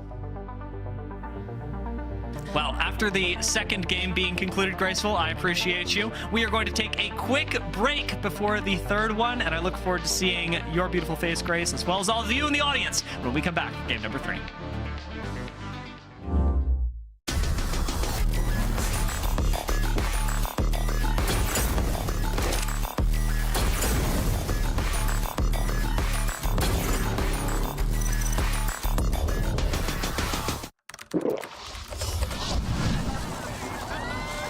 Red Bull gives you wings. We are going to be making the Nessie gun charm on a larger scale, on a big version. Look at how cute and delicious she looks. That's awesome. And this is earned by watching 1 hour of ALGS Split 2 Pro League, which starts on the 21st. Did you work in kitchens before you realized you're an Apex demon? I've been cooking for over 20 years. Love it. Dude, shout out my cooks in chat. All right, here we go. Dude, no way. That's crazy. It's the year 5 trophy, the championship trophy. Haha, that's crazy. Who would have thought, huh? This was definitely the hardest part. Aha, she has a neck. Oh yeah, isn't this funny? Woohoo! It's a whole sushi Nessie platter. You like that? Look at that thing. Very, very nice. Her head. She's dead. I think I miscalculated the size of the body of the Nessie and the thickness of the neck. I think that the neck was too thick, the weight or the balance was bad. But that's okay, guys, because I am a professional Apex player.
What's up, everyone, and welcome back to the Apex Legends Global Series. I may not be Graceful's pretty face that Dia was looking for, but I am back, and we'll send Graceful on a bit of a break. Dia, surprise! Yeah, I'm very happy. We don't get to cast together very often, and I was gonna make the joke if I had brought us in that Graceful's hair suddenly got a lot more luscious. I love Graceful. It's crazy because usually the hair game you've got is unmatched here. Sir, if you had yours down, I would be at a loss. But let's look at the map rotation, right? Because Infinite and Imagine have out here won match 1, match 2 with Alliance. And I will say Bandits did get a bit further there in game number 2, but some things that I just really wasn't expecting as we have our final map on Stormpoint. Yeah, the last go at Stormpoint is going to be terrifying for some of these teams that you would have expected to have a better Stormpoint. GaiminGladiators fortunately got to take a big step up here, but for TLN Pirates, who I know prioritized Cascade, because I talked to Yarka this week about it, I know that he's expecting to have a much better Stormpoint than they have actually been able to execute, given the priority that this specific POI has to rings. There haven't been a whole lot of crazy zone pulls, to be honest. Down Beast and Barometer is pretty standard, and yet TLN have been out-rotated by other squads, zooming past them at basically light speed to hit the center of zone. You add into that the awkward pulls that we've gotten going to the south of Barometer, going to the south of Down Beast, and adaptation is really difficult. It is just the first day of the split, but it has already been extremely punishing to some teams. Yeah, and it's crazy when you look at TLN Pirates with 2 points on the board so far in 19th place, and then Imagine, who start in Lightning Rod, surpassing a rotation from a team in Cascades for that southwestern pull, and then shoot up into the leaderboard. Yeah, cool. Inside top 3 now. It is what it is, but you are right. It all starts here for the teams that are at the bottom. Let's turn it around. It's just day 1, but this is going to set the precedent for your entire split 2.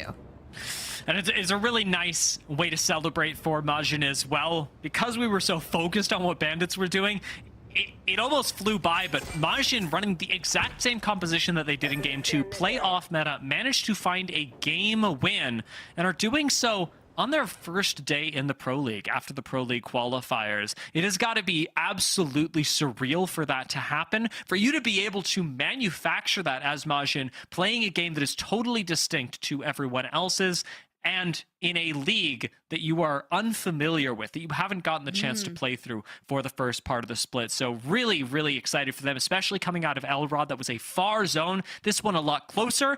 And Majin, with the comp to do it, should be able to get their way deep into zone for potentially a win.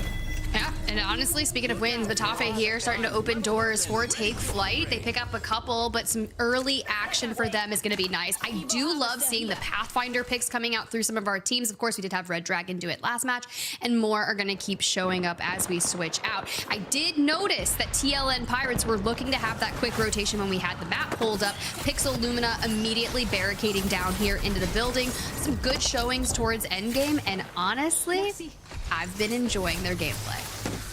Yeah, they have, especially in that first game, played very aggressively around the edge of ring.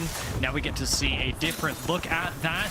They'll be sharing space with Made in Heaven, and like you mentioned, TLN Pirates having rotated their way deep into the wall very early on, where the zone is anticipated to keep pulling. Pixel Lumina playing the high ground, place their bets up there, and fighting in Barometer, you're not playing for zone, you're playing for the kills, and sometimes they go your way. For Mamma Mia, they are not. And you were talking about Black Venom in some of those earlier games. Now on the Watson, just basically in the Great Escape, arc stars whizzing by your face. That's not what you want to hear when you're looking to survive another day. Some good end games out of them, but still looking to crawl up the leaderboard. But survival is of the utmost importance, and you're being hunted down. Mamma Mia is out of here.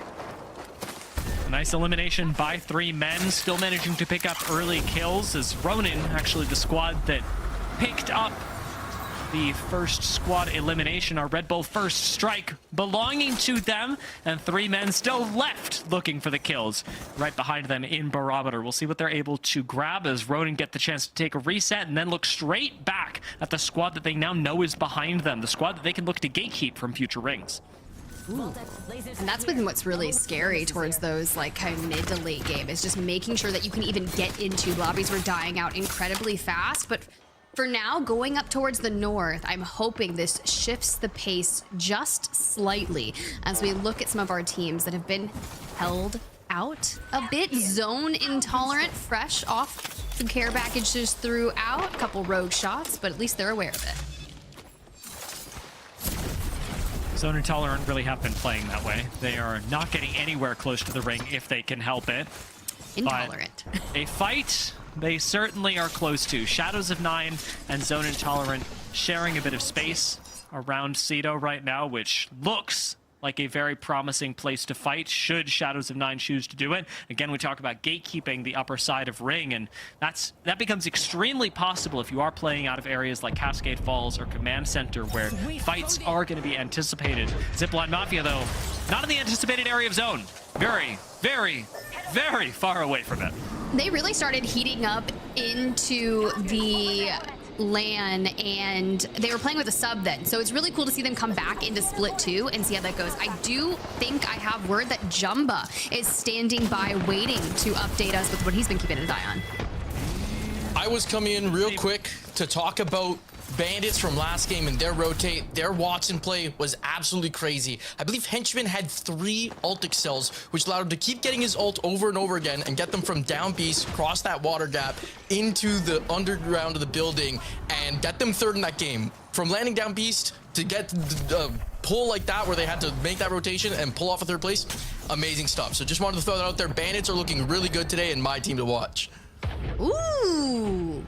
Thank you so much, Jumba. Team to watch. We also need to keep eyes on DN, who are back in the lobby, fresh off that throw to Jumba's update, Dia. And the action, not stopping. Yeah, but perfect way to accentuate what we had talked about in the meta. Graceful and I earlier were speaking on the presence of energy weapons, letting people hold a lot more utility, and Henchman really benefiting from that on the Watson. Gets to hold 3 ult excels and just continue pumping them for team safety. I think it's really nice to be able to highlight that bit of micro, and I'm hoping that we get the chance to highlight Alliance's micro, because it is not slipped past me that midway through talking about energy weapons, we've got a Bloodhound sitting on our screens. I'm happy that it's unlucky playing Bloodhound too, right? Like, we always see like him being one of the most flexible players. We always talk about Hack as being a flexible player who can literally IGL from pretty much any legend, but seeing unlucky on the Bloodhound just gets me excited. Now, sure, the first 2 games didn't go their way, but this is where they turn it around. I'm putting it out there in the world. Definitely possible. It plays with Bloodhound. Not something that a lot of teams are used to. We aren't even seeing that much of it in scrims. The Legend has been considered, on the rework, relatively successful, but by no means must pick in the same way that Axel was on release. So, waiting to see what sorts of potential pops out of the Alliance squad here. I'm expecting to see a lot more Bloodhound in the Americas, where the Invis plays the aggression that this Legend enables has been a lot more popular. I'm looking at Take Flyte and GaiminGladiators, though, fighting over at Lightning Rod. That could be a really interesting fight to determine what happens toward the north end of this zone, what ultimately Alliance will have to fight themselves. ZIPLINE MAFIA playing south by the Stormcatcher, absolutely a team to watch as well. I think there's going to be a lot of these little off-caliber picks here with Red Dragon in Command Center, knowing that there's still a team out towards the east exit. Would be interesting to see they wrap around that way. But of course, GaiminGladiator, like you mentioned, starting to put the brunt force damage down onto Take Flyte. So Matafe and crew are going to have to realize we have less than a minute to lay the siege, and we have to get past these guys. Pablo, okay. Having fallen, down. Take Flyte do look like they are on the way out, and Lufka on the Maggie as well gets to play much more aggressively, deny a lot of cover with the double drill that he's ended up going with. The choice between those, really something that I've had a lot of conversations. I was talking to Kinda about the choice between double Maggie drill and the big Maggie drill. Ooh. Coaches tend to always go double Maggie drill. Privacy talks a lot about that. He's always flaming players for going big drill. Pro players really liking the value you can get at a big drill, the almost guaranteed damage that you get with the extra area of effect. And it is interesting to see GaiminGladiators favor not the damage, but the additional pressure that you can put out onto a team, even if that's not manifesting in the numbers. Yeah, see, I think I would like the double drill as well, because then I would want to be able to be like, I can hit it here and I can throw it over here in just a couple of sections later, because if you're going to move, but I digress. I'll get in with the coaches. We'll have some good conversations about it. Zone Intolerant living up to their name. Yeah, I mean, they might. They might. Why would they die? Would you think there'd be like a team on the other side? Maybe an alliance team on the other side of this, Dia? Maybe an invisible team that's just gonna scan you and then laser you in zone. I mean, you can heal through this ring, as they very well know, but Alliance are a team with enough experience to also know that they've got to be watching their backs. And I think having been hit by a scan in that brief moment by Unlucky, running. that is the correct call from Zone Intolerant. Tanking the zone sucks here. Dying to Alliance is objectively worse. They literally put Unlucky here. You are 100% correct. He has been guarding, clearing out the back, making sure that out through here, no hostiles. Zone Intolerant, backs against the wall, have gone down through the way. They're going to have to pop up north through the zips and crawl through the wall. But the best part is this is going to be read by Alliance, and any team that's deep inside the wall is going to know that there will be chaos to come through. I mean, they're not going to go, but Alliance does.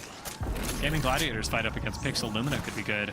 GaiminGladiators don't have to take this fight. They can still choose to fight Alliance, as we were sort of anticipating the team from Elrod would have to do. Now Made in Heaven have taken the high ground up by Zeus Station and could get involved as well. So Alliance in a bit of an awkward spot when it comes to absorbing the teams that could come at them from the north. It almost looks better on paper for GaiminGladiators to make sure that Made in Heaven don't wrap on them and then just fight Pixel Lumina.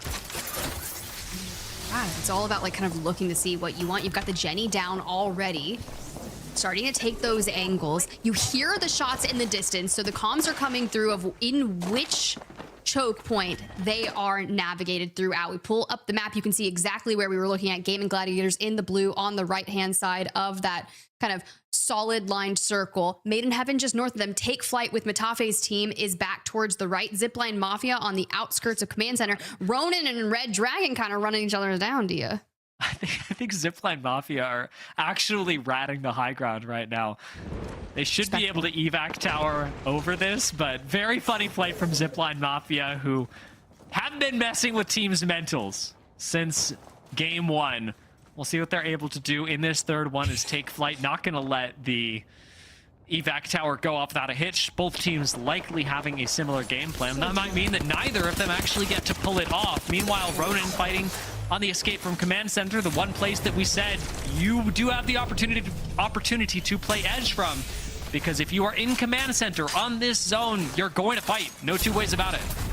You've got plenty of options. Fights on the outskirts, fights on the inside. Nice. Ronin still make it through and put some nice damage down.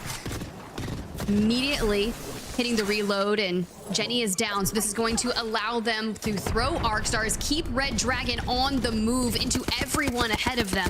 And I think this actually keeps them alive a bit longer, because they could potentially get thirded from other teams like ZIPLINE Mafia. You said ratting the high ground. Well, they're coming through Command Center, and they're also literally deathballing it up, kind of stealthy, kind of toggle walking, very slowly approaching. Why is this so hilarious to me? You're just used to see Apex played so fast. Right? They're like kind of encroaching on the territory, and it's like, oh, hey, what's up, guys? We're here. I don't feel like this went down like they wanted. For some reason, Shadows of Nine are flash behind them, and I didn't see the notification for ZIPLINE Mafia actually breaking shield, so maybe we're hitting some spiders. Maybe ZIPLINE Mafia just caught a team that was not healed up, but Shadows of Nine still behind them. Leave ZIPLINE Mafia in an awkward sandwich spot. Nobody looking at them, though, and those are some beautiful shots out of Excuse.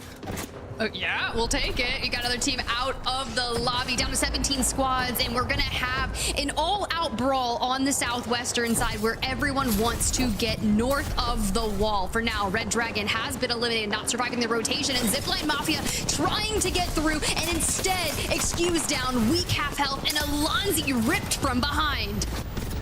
WeQ's still alive, playing the knockdown shields right now. You got to imagine this is the end of the squad, as ZIPLINE Mafia will not make it to the top 10 for the first time today. Calamity gonna swing this rock, open up with some nice alternator shots, but that alternator is on poverty attachments, and Summer Haze are gonna be lucky to make it out of this line. Ronin and Shadows of Nine will fall, and Pixel Lumina still hold on to their high ground. GaiminGladiators still above them, 10th spot, but Pixel Lumina seem to be navigating it well. All of the work that GaiminGladiators put in through the chokes has been keeping them alive, and they're not able to get a ton of KP from it because we go back to them, and the only team they're contending with is Made in Heaven. The Maggie Ball says boop and yeets them across the way, and we're gonna perch up onto the pylon. Use the back of the truck. Summer Haze does fall, but the battle continues. Alliance are taking a look at this as well. You got to imagine it's a matter of time for Made in Heaven as Alliance actually get closer and closer. Bandits have taken a really creative altar portal into the next zone. So a lot of teams now starting to pile up on this ridgeline. Alliance early investors in this area, sitting over by the Prowler nests since the start of the game. Could be the ones to profit the most. But they've got to keep control of the lobby, and I like that Alliance are watching all this happen, letting GaiminGladiators and Made in Heaven fight, letting Bandits rotate in. As long as you're not touching Alliance's property, you're going to be okay. Alliance might want to get involved, though. They might want to take space. Zane, on the other hand, is keeping the pressure while Blast drops down from the height across the way. But more teams looking to get involved. You can see the crossfire across as Zane tries to get through, but he can't do it. And now Pixel Lumina from behind goes for the third party, and Billy says, all right, we saw Blast try to drop off, and we're going to do the same thing. Can they withhold? That was such a good altar portal as well. Lufka, though, the shot's just a bit better. Last man standing for the GaiminGladiators, and pressure from both above and below. Pixel Lumina and Bandits, a deadly sandwich. With Pixel Lumina being the squad eliminated, GaiminGladiators survive for now. Do they get a reset with 2 knocks? No, they do not. Shot from above and below. Alliance and Bandits collaborate to take out the GaiminGladiators, and Alliance again.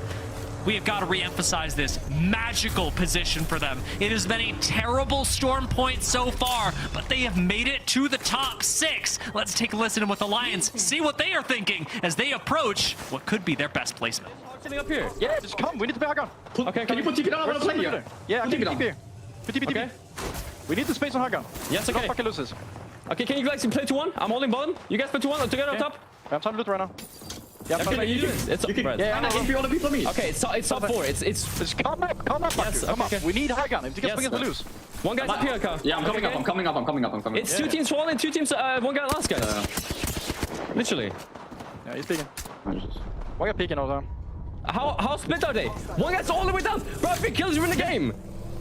Is he like one guy's all the way down. One guy's all the way down. Just come over and scan then. Just come over and scan. But I mean, you have Axel. It's a 2v1. Yes, I am doing it now.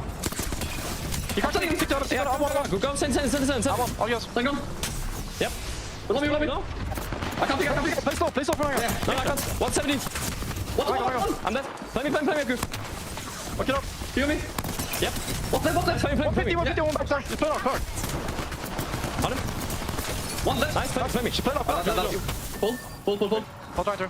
One guy's he's gonna pull as well, okay? Yeah, he's. Can you pull me? Yeah, pull him. He's resing now. Top three. Yeah. He's resing right now, okay?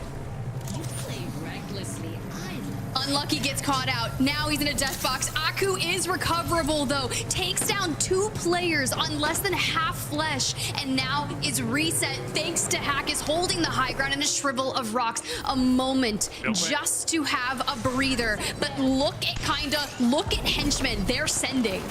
Bandits and Alliance have fought each other every single game.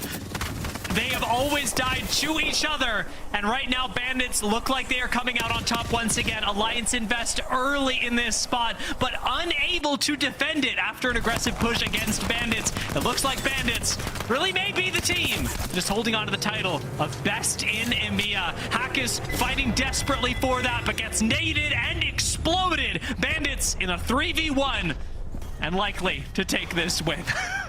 It's a delaying of the inevitable. Bandits swarming from the high ground.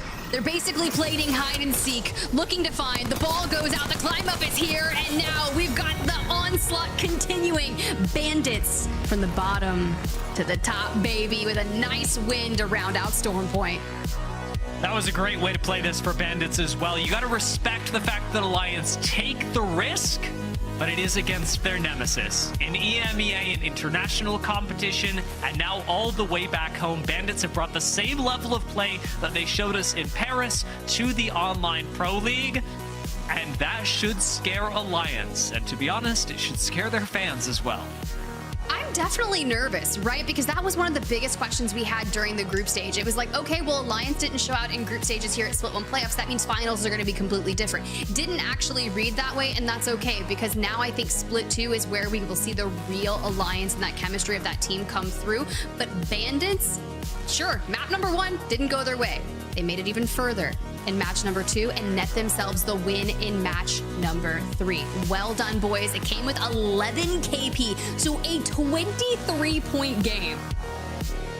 Absolutely huge for Bandits in this game, but also in the series overall. Their big uptick off of game number 2 is exactly what we were hoping for. Game 3 is that little bit of consistency, and that's the big question around Bandits. You'll notice, you know, that there was not a big Twitter post about how, oh my gosh, Bandits are just the best team in EMEA, no questions asked. A lot of people came out of playoffs and went, yeah, that happened once, but Alliance are still the GOATs.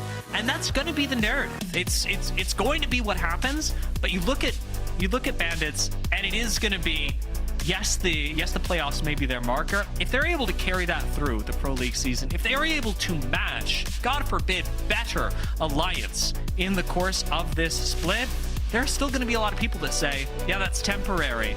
I'm looking at this team, nothing about it looks temporary. Like you're talking about, we have been casting, especially Kinda, since he was 16, and now, as he gets older, more experienced, as Light has brought a team together that looks like it can take on the world, as all of Bandits come together in what seems like a way that perfectly complements all of their playstyles.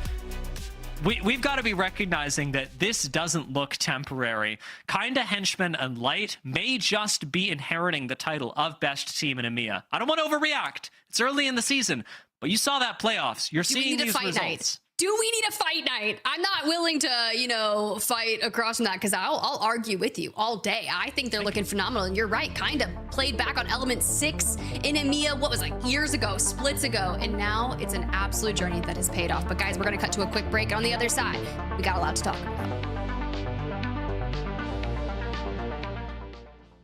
Sony InZone, the official audio and monitor partner of the Apex Legends Global Series.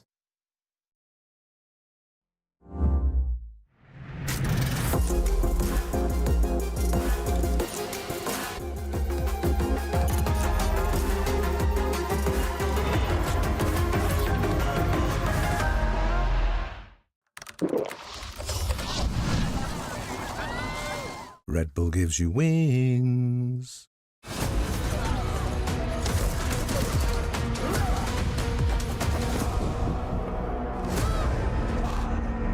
The slaughter is upon us.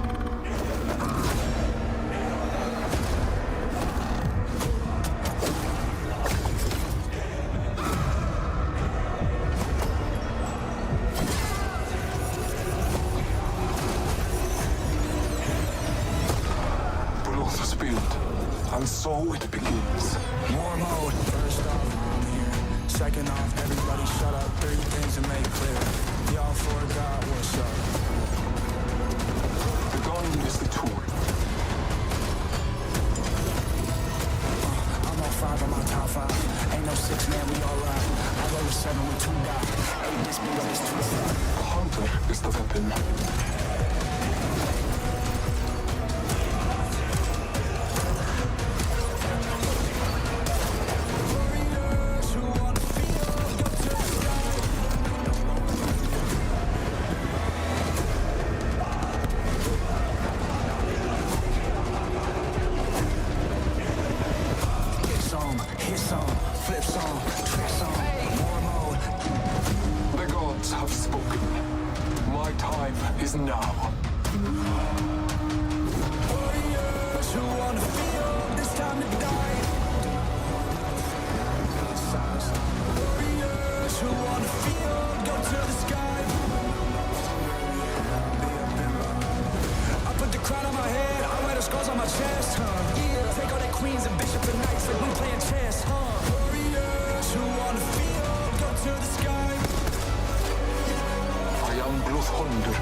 Chosen hunter, beast of slaughter, they will learn my name once more.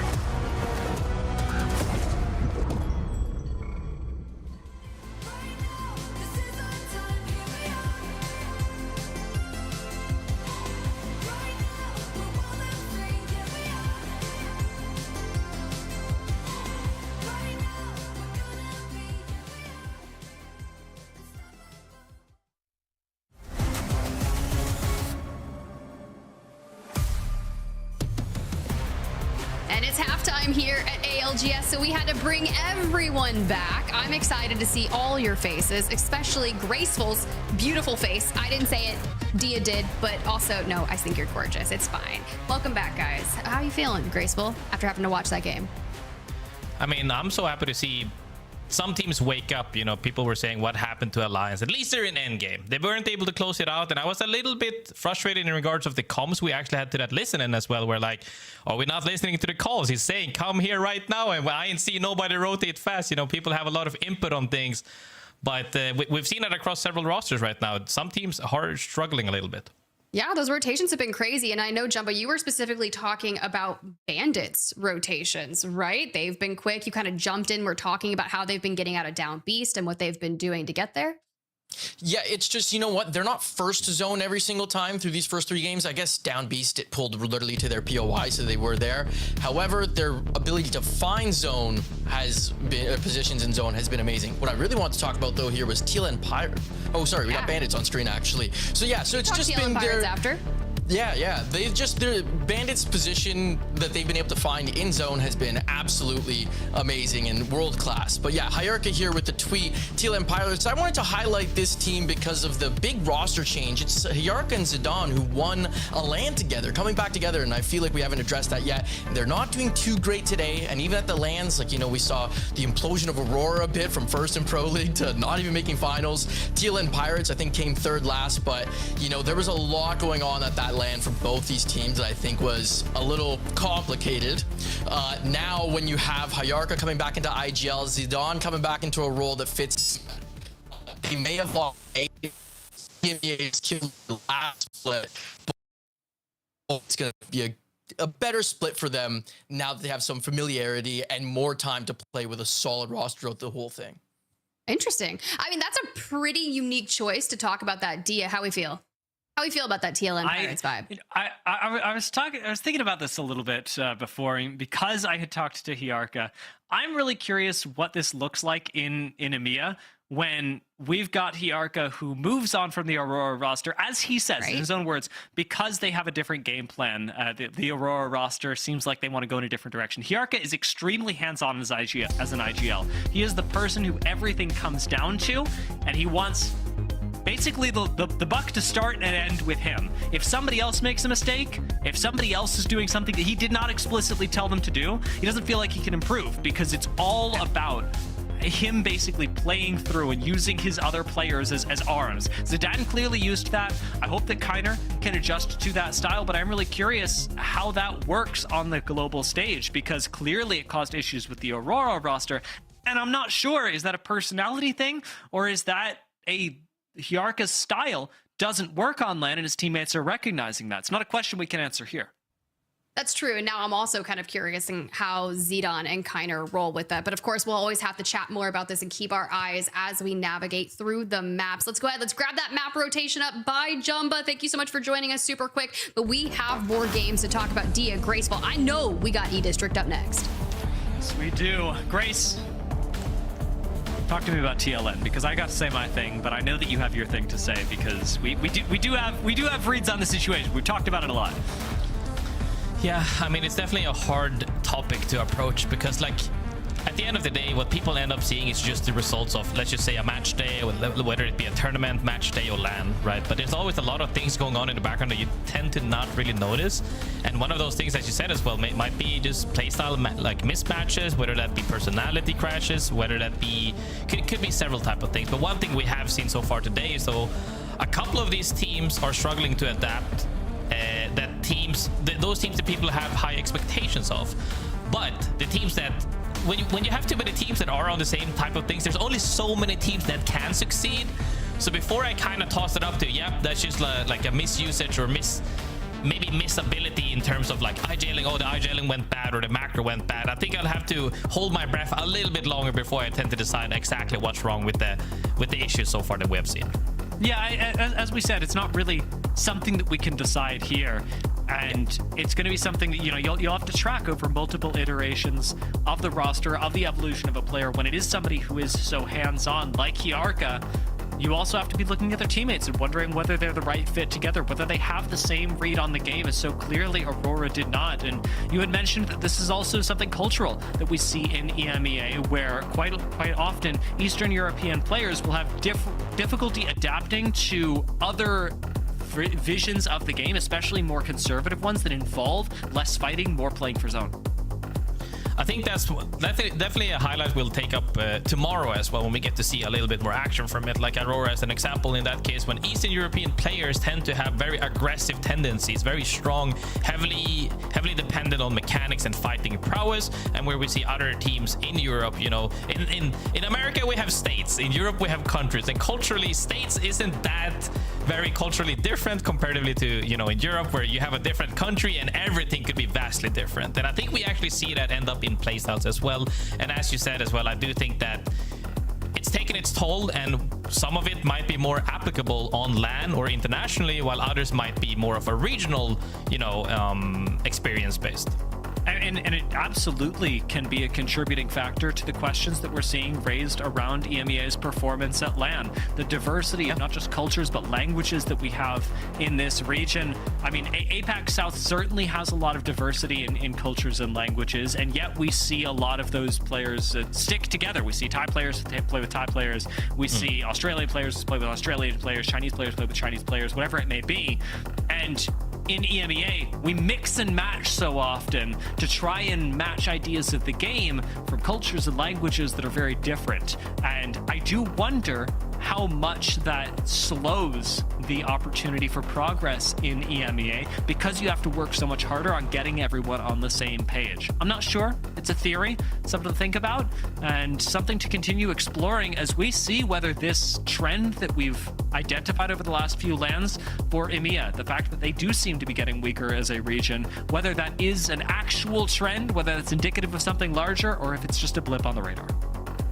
Yeah, it's definitely going to be fun to explore that as we come. You know, I have very hot takes on it. A lot of the things end up doing reasons why we don't have super teams. You know, yeah. I mean, one of the reasons I really think though, you know, we might not really have super teams in the EMEA is because, you know, lack of orgs as well. Like, I've been a part of that. There was a time, old folks, in the Stone Age where I dominated the region for quite some bit, and I was orgless for a long time. I've been on several orgs as well and been in context with them, but when you look at America as a region as well, you see a person and you know that person is getting poached, whether that be, you know, a straight up buyout from a team, or that player is getting picked up almost immediately.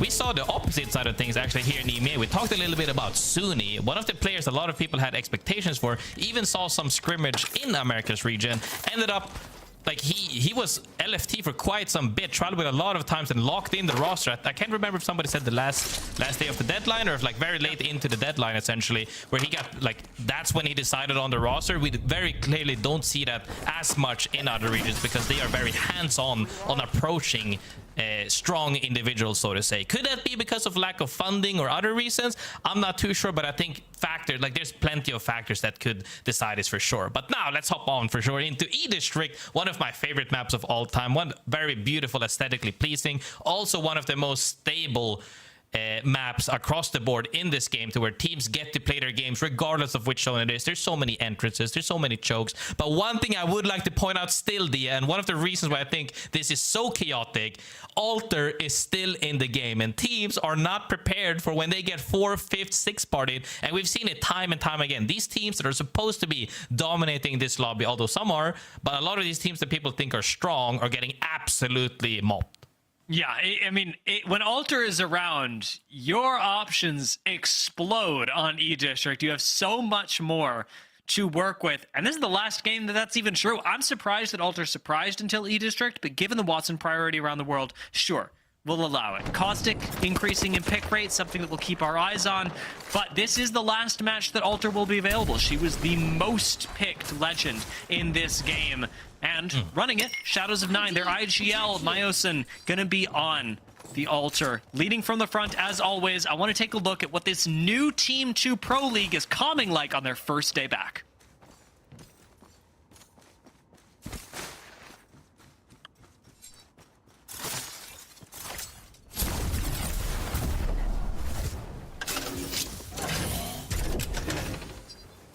Nobody on top. Top left. Yeah. We can take the balloon and go top. It's not in. It's not in. Yes, yeah, but then we can play bottom, and then we can play bottom here. No, there's a team in there. Let's move there. Yeah. Okay. Team in Team in there. the shaft and team on top. We have the best spot we can have. Yeah. What is a dog shit? We have a team in the Lotus. For a team that's currently sitting 7th on 20 points, meaning you're not in a bad spot theoretically, as long as you can keep that above average because you want to move on into the final stage potentially at the end of this league. They are sounding kind of down, DM. Is it just me or was that hella silent? No, that was... Yeah, that was bad. I was thinking about whether I was going to say that. Yeah, those are bad comms. I do want to throw out here that because I've talked to Rondon before, we do have insight on this particularly. Rondon is normally co-IGLing. I bet he's a lot quieter on this map because he talked about how he doesn't really know it that well. When he decided he wanted to get back into pro, he was looking for teams as an IGL, joined a couple of rosters for trials, and then they got into E-District and he was like, I don't know this map at all. I don't know the POIs. I don't know what I'm doing. And I think that we're seeing a little bit of that bleed into today because, like you said, those comms are really quiet. They are, for a lot of teams, unacceptably quiet, and it's probably because their co-IGL Rondon, by no fault of his own, still has a lot of ground to cover on this map.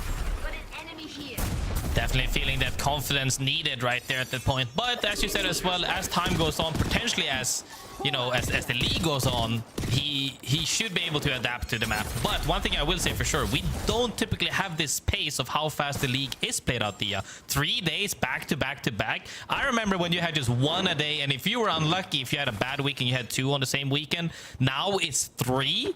That means you don't really have that time to adapt as much. If he's not adapted by the next time, you know, he might be struggling real bad, or hopefully he gets through VOD reviewing and playing a little bit of rank grindage to get more comfortable on the map.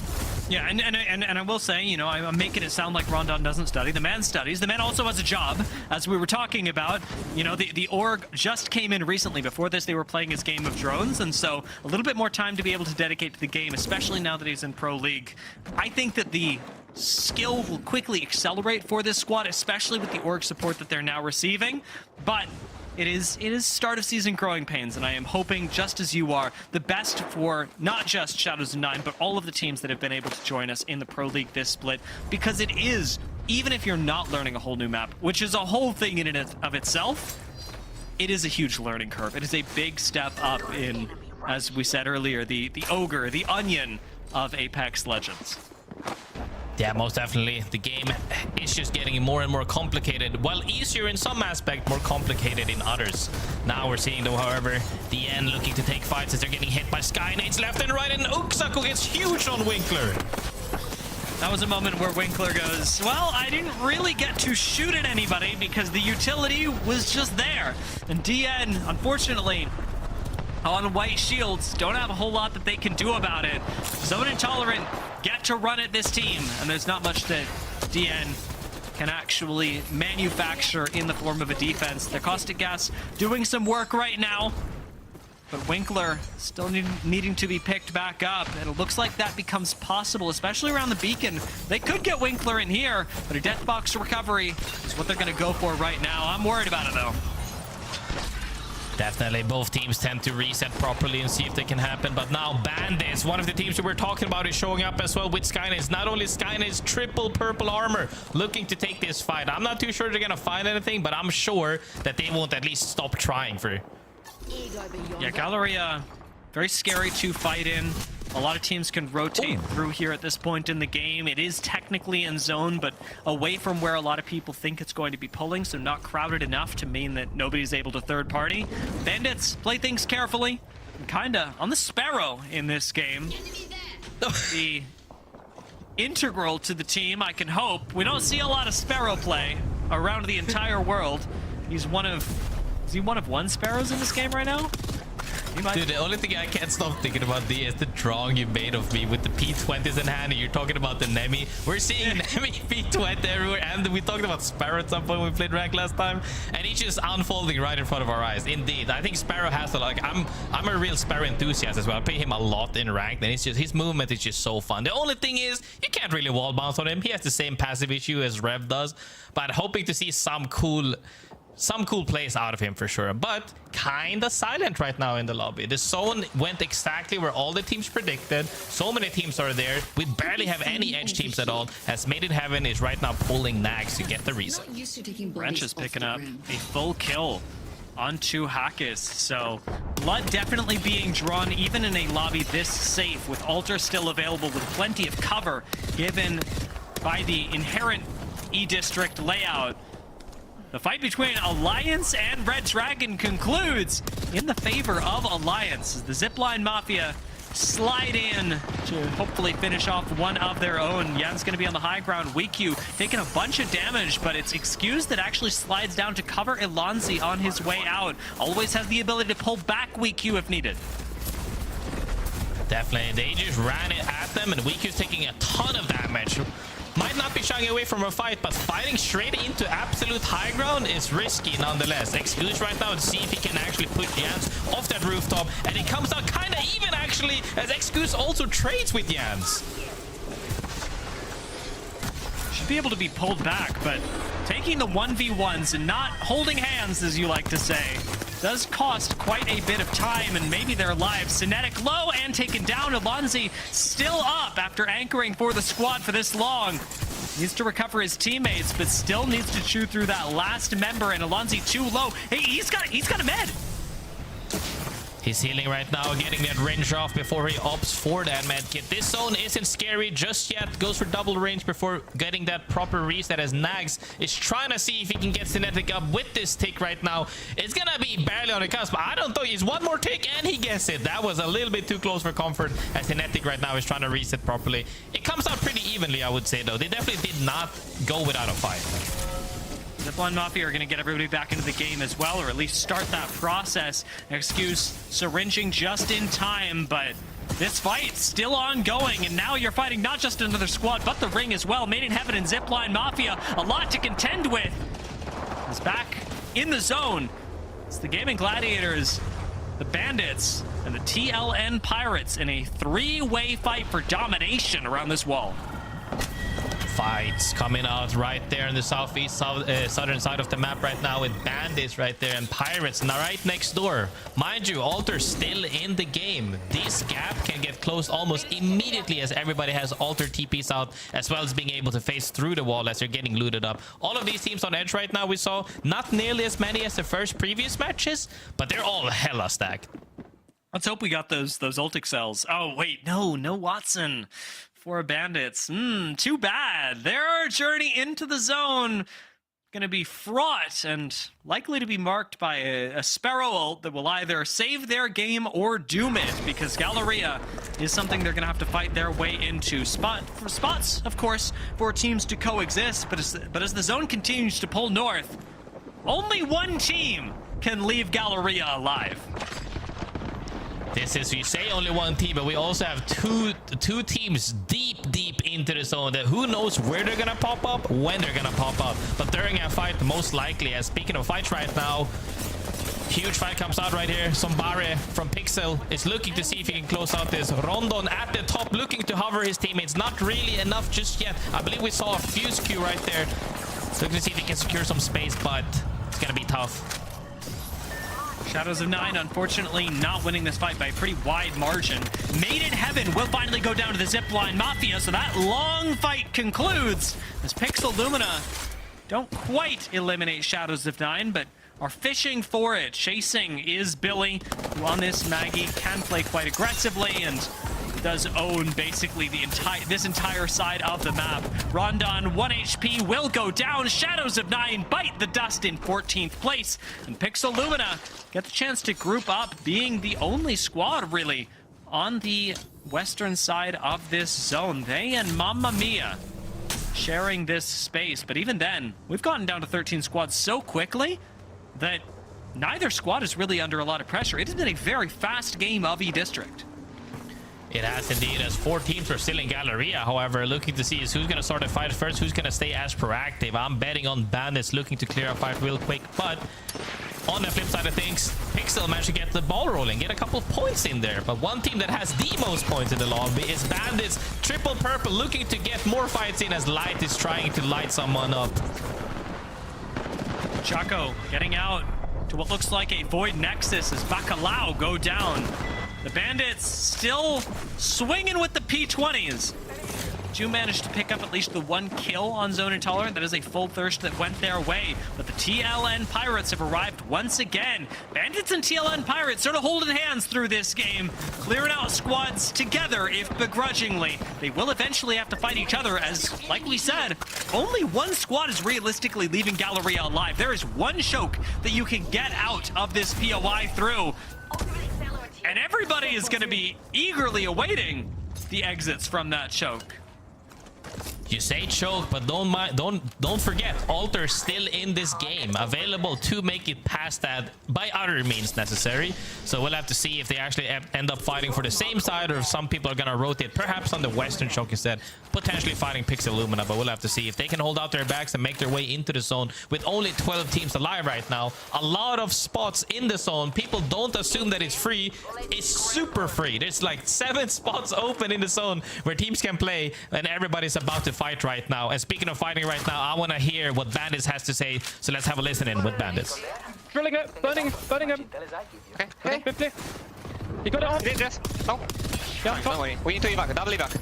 Yeah. Okay. Might get picked from the bottom. There is someone there.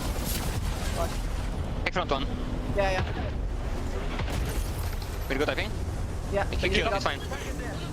Stay far. Low bridge open. No, it's not. This. Maybe here. No, maybe here. Well. Oh, yeah. Shoot front. Save me and Chuck, shoot front. Yeah. I'm gonna make it. Next. This is throw shit. Yep. I did. Big time to call it. Gonna pick right us. Shoot nades. I killed out. I'm pretty good on me, if you can get to me. Taking. See the knock.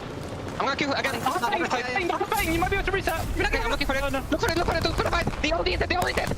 Coming. I'm chilling. I'm trying to block. It's just one light. Come to me. I can't. I'm stuck. No. Go. Fuck. Scary landing right there in the tunnel, but one thing I definitely did not like seeing was kind of going alone into the tunnel in between several teams, as Margin also gets eliminated in the same spot right now. Sorry, I saw the post-mortem 100 banger. It hit me somewhere in the feels. It is a difficult exit, of course, for Bandits, but most notably, they and Alliance are not eliminating each other in this game. Alliance been very quiet through this one. Picked up a couple of kills here and there, but have largely been avoiding engagements and will take Flyte. We're staring down with a Kraber. The barrel of eliminating yet another team. It is Alliance on high ground. We're the biggest threat in this lobby. Definitely. 3 men right there held that corner for as long as they could while they were trying to pinch the tunnel. Came out on top with a bunch of KP, I would like to say, but Take Flight has a Kraber in hand. This cross is going to be hard for both of these teams, as Alliance is actually stepping up to hold out 3 men as well. 3 men might get pinched right here, but Take Flight won't have an easy way in. Pablo going to lead the way. Again, Kraber in hand. Only 3 bullets left. That is 3 ways to get in. Oh! And he might not even have those. With Aniki down, 3 men will fall. But Take Flight look like they are next. We're going to die with 3 bullets still left in the Kraber. 3 chances, none of them taken. Said it was not going to be easy, and indeed it did get crossfired badly right there. Could not make it in. Alliance coming in from absolute height. Gets control of a good amount of the zone, actually, to where they get to walk in for free, as Mamma Mia is holding height on the other side of things, as Pixel is trying to play the wall. But this wall is not safe. They have to move in. Through the catalyst spikes as well. Billy's going to go down.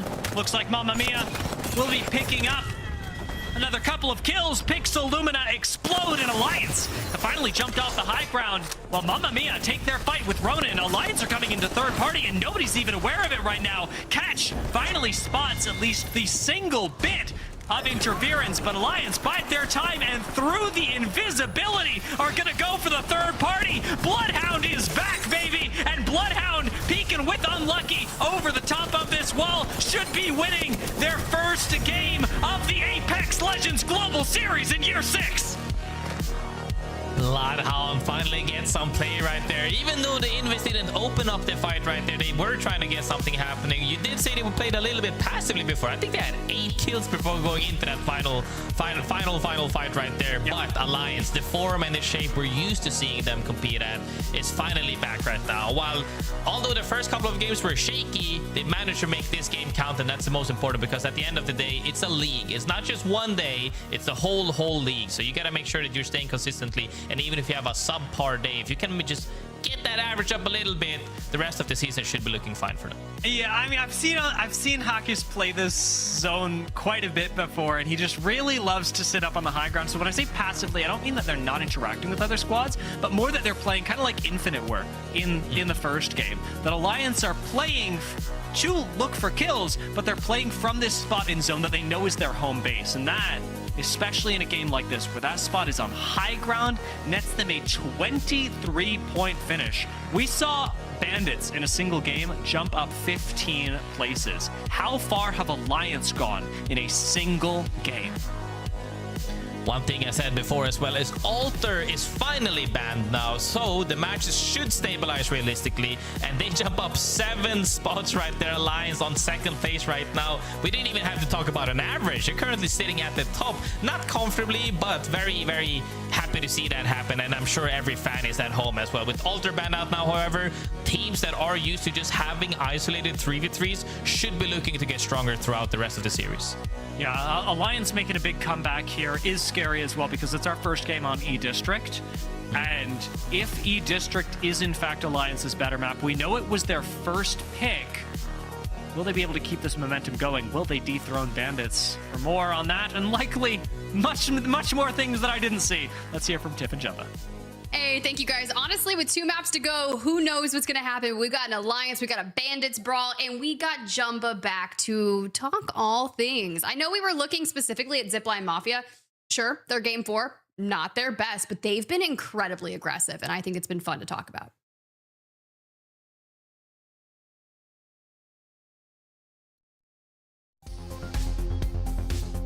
You saw how far in their game 4 they were sitting on the edge, and that's why I wanted to talk about them. They just have an aggressive playstyle right now, which is really high risk, high reward. It helped them in game 1 drop 19 points, and I believe they got 2nd or 3rd. But then after, in this last game, it got them out there with very few points. I'm sure you can see from 16 kills, over half their points right now are coming just from kills. And it's one of the hardest times to play edge with how many different ways there are to revive your teammates. And this was the team that was 20th going into regional finals. They won that, got them to split 1 playoffs. So is it their best playstyle? I mean, they're in 6th right now, so I'm sure that they'll take it. I actually am liking it. I like that they're not letting that last split, define them. Instead, they are taking the reins in their hands and going out there and putting their best foot forward. I mean, 4th overall today, just ahead of GaiminGladiators. You got Bandits, Alliance, Infinite, who did win match number 1 just ahead of you. So sure, the aggression is paying off, and with 16 kills to do it, let's go ahead and look back at some of those plays specifically. Now that Alter's banned, of course, you're not going to see movement like that, but it's been really cool to see how they use every tool at their disposal to absolutely try and slam people. Even this move through Command Center, you were probably sitting in the back looking at ZIPLINE MAFIA was like encroaching, looking to get active. Absolutely, and they're doing a really good job of trying to find fights when they're not going to get third party. That's been the best thing. They even tried to do it here with against Made in Heaven. It just, the fight took a little bit too long, and Made in Heaven did a really good job of, taking them out and trading off, which both teams ended up dying to ring. And that's the last thing you want to happen when you're playing a hard, aggressive edge style. But I don't know, I think they're going to be an exciting team to watch, especially game 1. Like, they did have a LAN where it impressed me compared to what my expectations were. They did have Kajak, I believe, with them, but you know what, overall they're playing different. They're not letting, again, like I said, last split define them. They're instead going out there, taking fights into their own opportunity. I just think it's a very low percentage chance of playing sometimes. So it's a hard way to play. Yeah, it truly is, but it's one of the more fun ways to witness it. So thank you so much for popping on here, talking about ZIPLINE Mafia. I'm going to go send you packing. We'll catch you later. I got to get graceful here on the broadcast because we've got another game to jump into. And as we pull up the map rotation, we have Alliance, we have a Bandits win graceful, but now with our final 2 matches of the day, what are we doing? I mean, I think we can't really count on it. I think ZIPLINE Mafia so far throughout the day have been doing really well of playing their own game. These Eastern European players, you can never count them out. Not only the fact that we see, you know, the likes of Cleve and Ranches, but we're also seeing ZIPLINE Mafia having phenomenal wonders of sticking to their game plan. They're not letting the lobby chase them. They are chasing the lobby and saying, hey, we're playing our way, and finding those isolated fights when Alter is in the game is incredibly good. Now that Alter is out of the game, it could only benefit them even more, especially if they're running any wacky comps.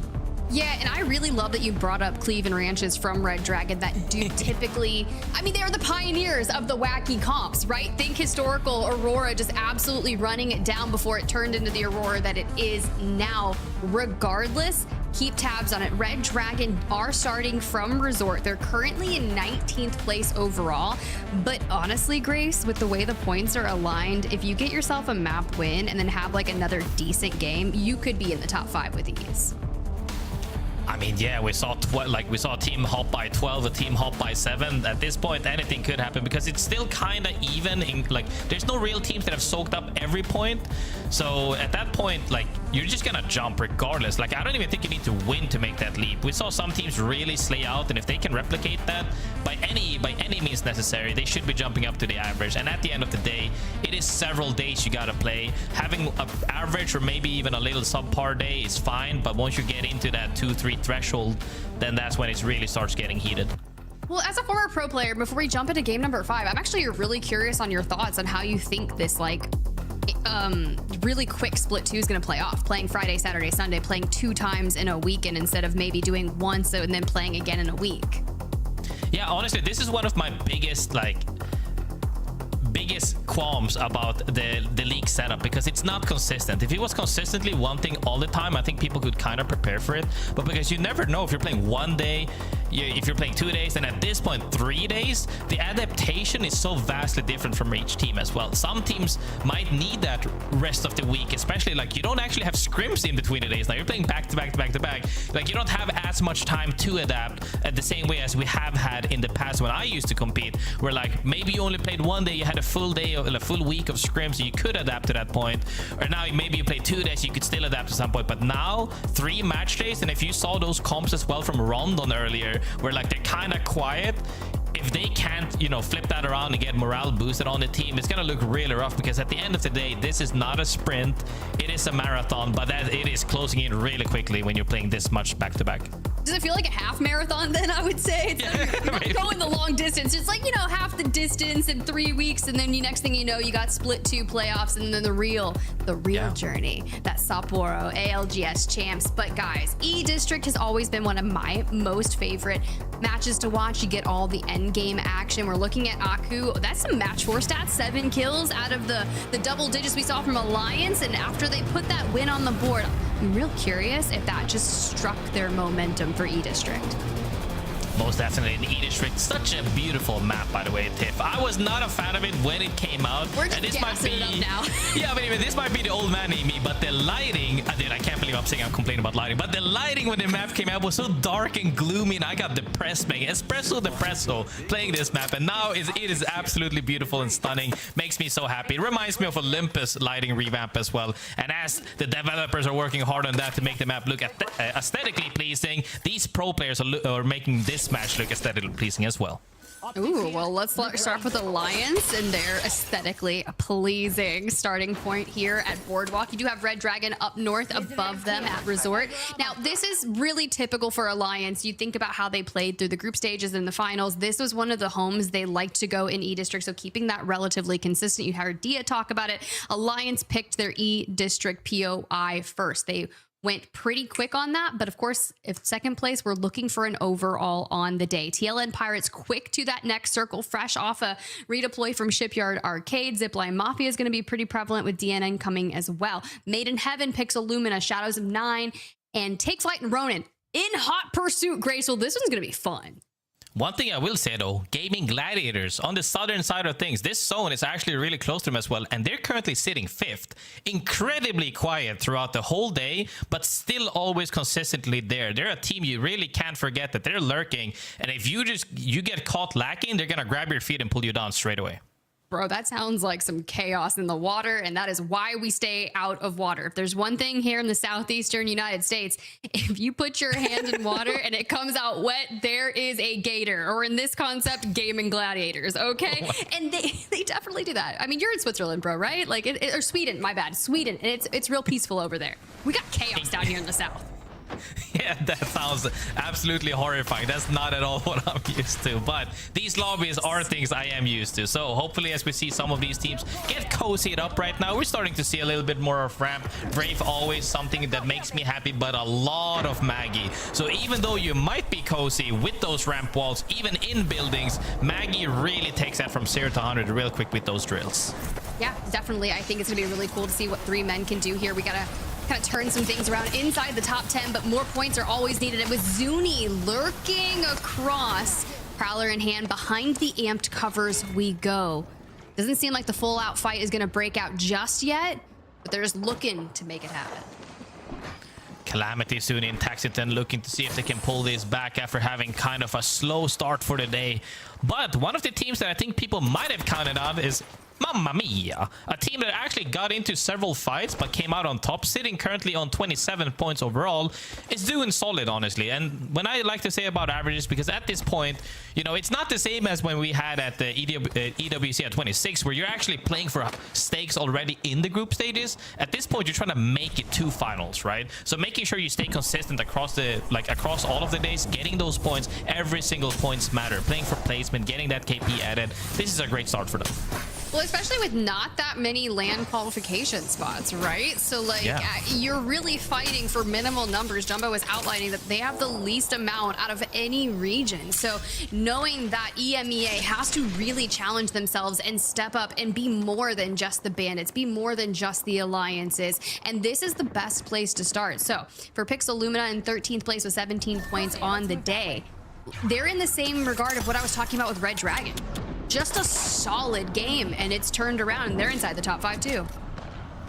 Definitely. One thing I would like to highlight on that as well is the fact we saw what I don't think we've seen it nearly to the same extent as we did for the previous playoffs, where we had teams that were 20th winning and qualifying to LAN. That really goes to show how hungry teams are across all regions, where nobody is giving up. If you're making it to that finals lobby of PL and you can make it to LAN, people are clawing at absolutely every opportunity that they might have. Well, let's keep it going. I see Babylon on the ground and a catwall to make the rotation over towards them. Levi and Taiko here trying to hold steady behind the knockdowns. The influx of nades coming through. We are barricading and trying to survive, but this is the burn we're talking about.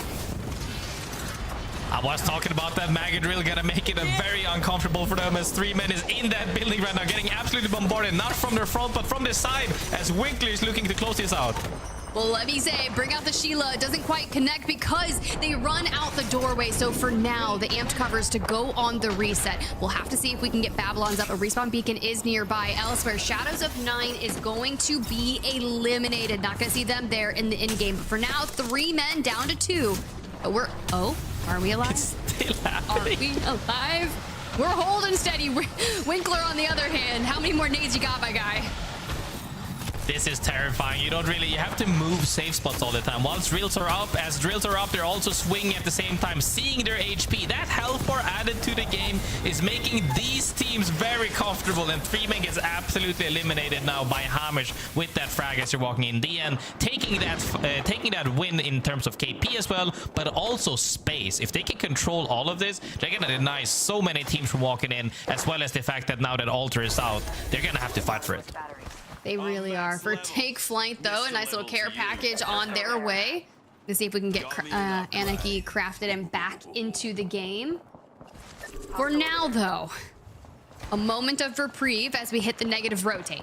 There are teams out in these POIs that are lurking. As we pull up the map, you can see Take Flight in the green, heading straight towards Mamma Mia in the green. Imagine, not going to be an issue over in Stadium, but ZIPLINE Mafia, D4C, you really never know. Those are going to be your big question marks if something does break down over here. I would imagine if Mamma Mia and Take Flight go at it, Graceful, it's going to be incredibly quick. Looks like they're already taking a poke at each other as Take Flight is just a duo trying to make sure that they can survive. If this fight gets dragged out too long, though, the likes of, you know, D4C and ZIPLINE Mafia might look to join in on that, but MAFIA already gets taken out. Probably going to come down to a chase on the last person if they end up fighting him, as Pablo is trying to run, but one character that can run pretty fast now with the changes is Fuse, but not fast enough. Not fast. No way. Pablo Minecraft out of here. I saw the competitive Apex Discord chatting about Pablo Minecraft. Frequent visitor there back in the day. Now competing here, and that's unfortunate for them in game number 5. But that's okay, because there's one more game to go, and back to Alliance, who are fresh off a victory, looking for info. Alliance, from having that success the previous game as well, is playing the same pace as we have seen them in several games, where they are now playing, you know, I like to call this mid-speed. You're just getting information as you go. When you're stacked in, that's when you get the info and you opt to either fight for something or rotate for something based on that information that they have gotten with that UAV. So we'll have to see, though. They did get some success out of the Bloodhound. I don't know if Bloodhound was the sole reason why they had success the last game. Definitely don't think so. But hopefully we can get to see some cool plays and seeing if they can take him to another level. Yeah, see, I'm waiting for that another level, because you think about that game where they played north of Wall. The scan kept the team Zone Intolerant from rotating behind onto them, but unfortunately they didn't get a win out of that. Alliance still couldn't pull it together on the positioning, even though they had Hackis kind of sent out trying to get involved in those fights. They do net themselves their first win of Split 2 just last game, but that level, and I feel like the ceiling of Bloodhound on that team specifically has me the most excited. Yeah, most definitely. You know, we've seen Bloodhound ult specifically now, you know, with the patch coming in, has some high skill ceiling to it, where you can use it aggressively to get an engage on a team, or you can use it defensively to rotate, maybe perhaps through a choke that might be tougher to rotate past, or just getting a proper reset, because I believe you can even, I played with Dia quite a bit in this season actually, and if anybody's going down, he's immediately ulting and going for the rest. So it's very versatile, and I like to see those abilities where it's not just one-way usage. It's kind of like, you know, you're using it to adapt to whatever situation may come, and that's really cool. Are you saying that Dia gets knocked a lot? No, I mean, I think everybody gets knocked a lot, you know. Dia is one of the people that I think is the most communicative to me, to what, you know, he's like, so are we doing this, you know? I like to play with him because... Let me confirm that we're going with this. I love that for Dia. You know how I am, Graceful. It's not, it's a journey when you play with me, but good thing we're here in Pro League and you're not in a lobby with me. I play with all of y'all, and I swear to God, everybody has such a funny personality. Everybody is so different. Good time indeed. But right now in this lobby, however, some of these teams are not having a good time. If you're on that bottom 10 on the leaderboard currently, you're kind of sitting shaky, but we do have one more game after this, so teams have to lock in indeed. Alliance looking really good with that info, looking to do the same old, holding out the side, walking in for those 3v3s. Now with Alter gone as well, teams shouldn't be able to participate in those 3v3 isolated fights as much. Yo, interesting move here from Alliance, though. We are potentially sending one out into the ring to scan and get more information, but they do hold steady, keep tabs on ZIPLINE Mafia. Elsewhere, we've got fights breaking down because you've got to get out of the south. We're bouncing up towards the north, and GaiminGladiators, who are always lurking below. Blast on the caustic, kind of keeping the barrels going to keep the gas for them pushing up. The Arcstar is going to make him move, but we keep that reinforcement down. So far, GG has been playing incredibly consistently, but these drills are taking a toll on them as more drills are coming out. Nobody's letting off the pressure for the moment, but they're looking to make a play potentially. Was that a gas that came out from the Stinky Boy himself? They are trying to see if they can make something happen here. Nades, utility, abilities, everything is up for calls. All of it, and so far still healthy, still triple blue, and now the cross. I say healthy, but Blast gets absolutely shredded. Zane trying to find an angle, but we are on low ground with Wraith, and we've got to get up because Zone Intolerant are just absolutely bleeding GaiminGladiators dry. huge play from Zone Intolerant right there, making sure that they cannot rotate for free. And speaking of for free right now, Pixel Lumina came in here with a TP to see if they can make something happen right now. With the zone, actually, this is actually away from the zone. So they're trying to get some loot and trying to get some poking. We'll have to see, but making a TP play nonetheless. Could that cost them in the run? I'm not sure. I really hope that they have extra ult tags, because if not, that could have costed them. Well, for now, Yuchako, Guts, and Kitty over there, well, they're going to keep on moving throughout. With the zone closing, my biggest question mark is actually going to be on Bandits, who are a bit further out from them now. Zone Intolerant does full send with that Riot Drill to keep the pressure on the teams that are lurking nearby. They're going to move Made in Heaven on the horizon, as well as Pixel Lumina. Bandits starting to move north, but all these teams going to have to pick up the pace, and only so many will survive. So many teams are trying to make something happen right there. Maybe they were going for the rest potentially. I don't know. People are opting to hold their side right now as every team is walking into this big ass building right here. It's gonna be tough for them though to stabilize, because the more teams are in here, nobody can realistically take a fight without getting angled, because even though there's many floors, there's literally 3 floors right here. Such good sidelines indoors. Oh bro, we're having a party. It is an absolute happy hour, and a lot of teams may not be happy once it's over. So for Bandits now, still trying to focus on getting the health. Pixel Lumina out. Zone Intolerant claim another victim for themselves. We did lose out on Imagine just a few moments ago as well. But Bandits with kinda knocked. The nades, they're still flowing. Henchman and Light. How do we stabilize this? You got Caustic going for the pickup. Get it. Instead, we lose Light and kinda back down in the process. A 30 HP Henchman trying to thrive.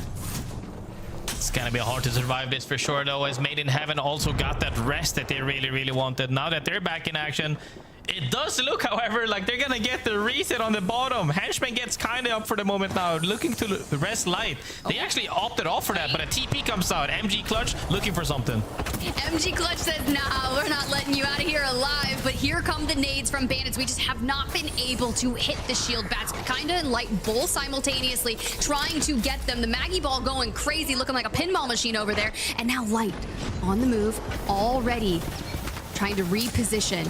More nades coming throughout, but having the speed boost from the ult should help them rotate. Bandits actually managed to get that reset properly, and now they're back. They're shooting back at them, but team actually gets pinched in between. I was talking about this. If you fight and there's too many teams around you, everybody's gonna angle you. Comes down to Henchmen going down as well, but they already made the damage done. Are other teams gonna interfere with this?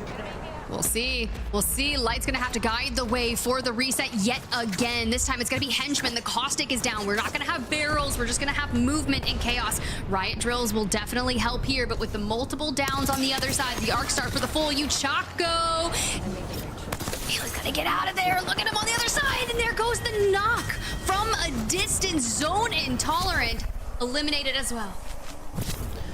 With this perk though, however, from the Wraith with the TP, making it safe to stand right there. It's so comfortable for them, but it will only last for so long. They don't have too much space to walk into, as they're actually TPing past a couple of teams into a couple of teams, as Light is getting absolutely shot at right now between 2 teams. Bandits, you can only steal so many regains away. For now. The influx, it may just be too much. Ronin eliminated. Made in Heaven eliminated. Red Dragon and Summer Haze to follow. The entire lobby collapsing, and the duo of Kinda and Light looking to hold if they can. But as I say that, Fuda pops a Riot Drill straight onto Kinda's face, and now Light, the Wraith solo that he is.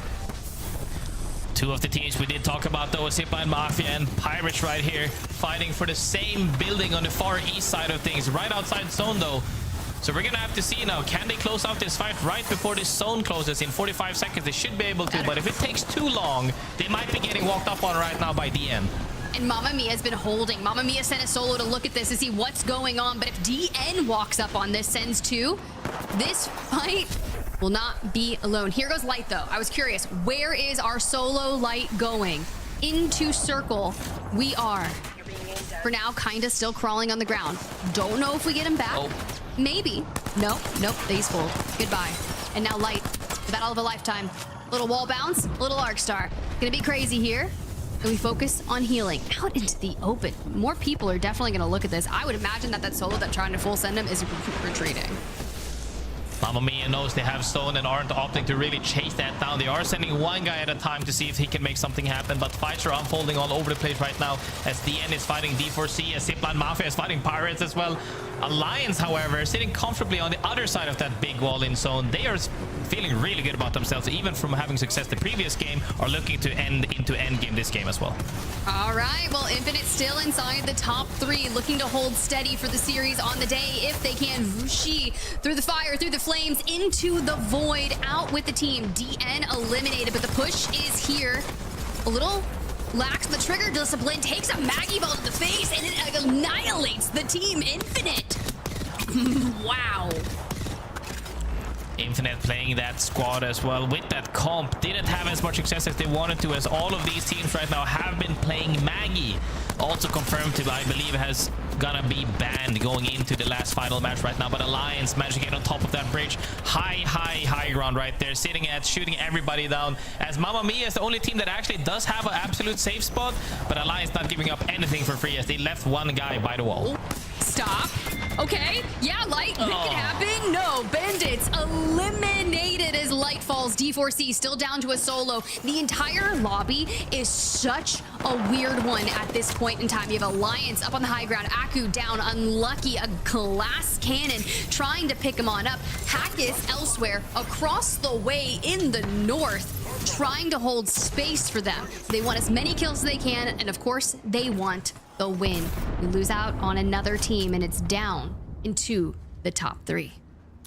That was actually crazy and very scary for Alliance, but they managed to get the reset with the help of that long range from Hackis, I believe. D4C, however, is sitting underneath Alliance. Have to move with this zone closing right now. Are gonna get absolutely obliterated. The real question is, can they send for a potential second place placement with KP? Looks pretty impossible right now. It's probably gonna come down to a 3v3 between Mamma Mia and Alliance for that win of this match, but we'll have to see how it unfolds, because I think Alliance is looking mighty scary right now. But the zone is closing in Mamma Mia's favor, though. Well, one player's already retreated back to it, and Fuda down at the hands of Alliance. D4C eliminated. Mamma Mia also keeping pressure now with Mamma Mia, a team of 3 to Alliance. The space has been claimed. A true fight across the way. But a shield bat must be first. I just think that Mamma Mia has too much damage. Wait, we reset? Actually, as I said, that the zone is closing towards Mamma Mia. Alliance has taken way too much space for Mamma Mia to be able to do anything for the moment. Hackis might be getting drilled out here, getting choked as well, but not really enough for him to get anything happen as Hackis goes down. That was a big pickup. Trades across the way. Catch back down. Black Venom as well to a 2v1. Alliance with the back-to-back wins to open up split 2 here on EMEA. You know, Stormpoint didn't look so good, Graceful, but we're turning things around on E-District. Not only that, we even got to see a little bit more of Bloodhound action right there with that invis coming in. You know, I didn't see how much Unlucky did with the ability itself, but initially Hackis goes down. Unlucky and Aku managed to trade 2 for 1 at that point, to where they can just end up cleaning that whole match. And you know, I said they're looking scary at this point, and they are indeed. When it comes to fighting prowess alone, they are on a different level. Well, you also have to think those first couple of matches of any opening split, even just the first time you faced off against a specific group, you really don't know how people are going to play on match day until it happens. You, of course, obviously know how that goes. So seeing them kind of fix all those little minor things that were happening to go back to back just goes to show you. If you had any questions about Alliance, or you were like, wait, this isn't looking right, everything's fine, guys. Everything's fine. Everything is fine indeed. I did also say that the teams that are more used to not having Alter in the play are gonna come out on top, and Alliance is one of the teams that, you know, if they get to take 3v3 isolated fights, they're gonna come out on top most of the time, and they have shown time and time again how strong they are at fighting. Now, however, Mad Maggie is banned, so that'll ease up a little bit more on utility pressure with the likes of drills or balls, and now it's gonna come down to more raw gun play. So hopefully we're gonna see some more fights, exciting fights happen, because that last one was that was something. I feel like we're writing a story. When you pull up the series results, you got Alliance, you got Bandits up at the top, 5 points separating them. 1 game to determine who is the true star of EMEA. I feel like they're just gonna keep going back and forth for each other, and that is super exciting, guys. But here's the deal. At the end of all of this, we go back to Sapporo, we go back to Japan for ALGS Champs, baby. So why not throw it to a cool video, because we've got some fun announcements.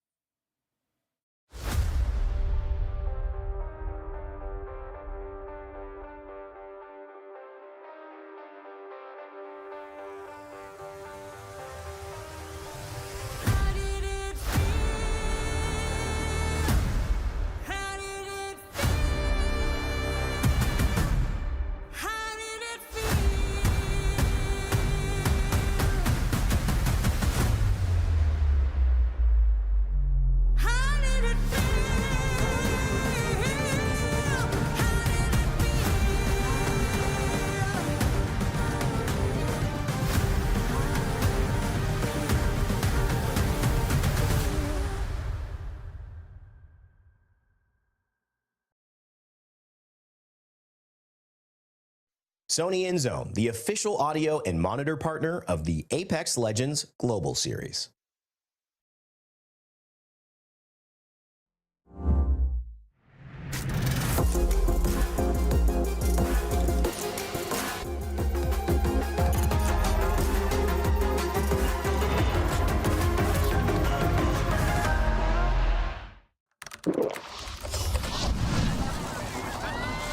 Red Bull gives you wings.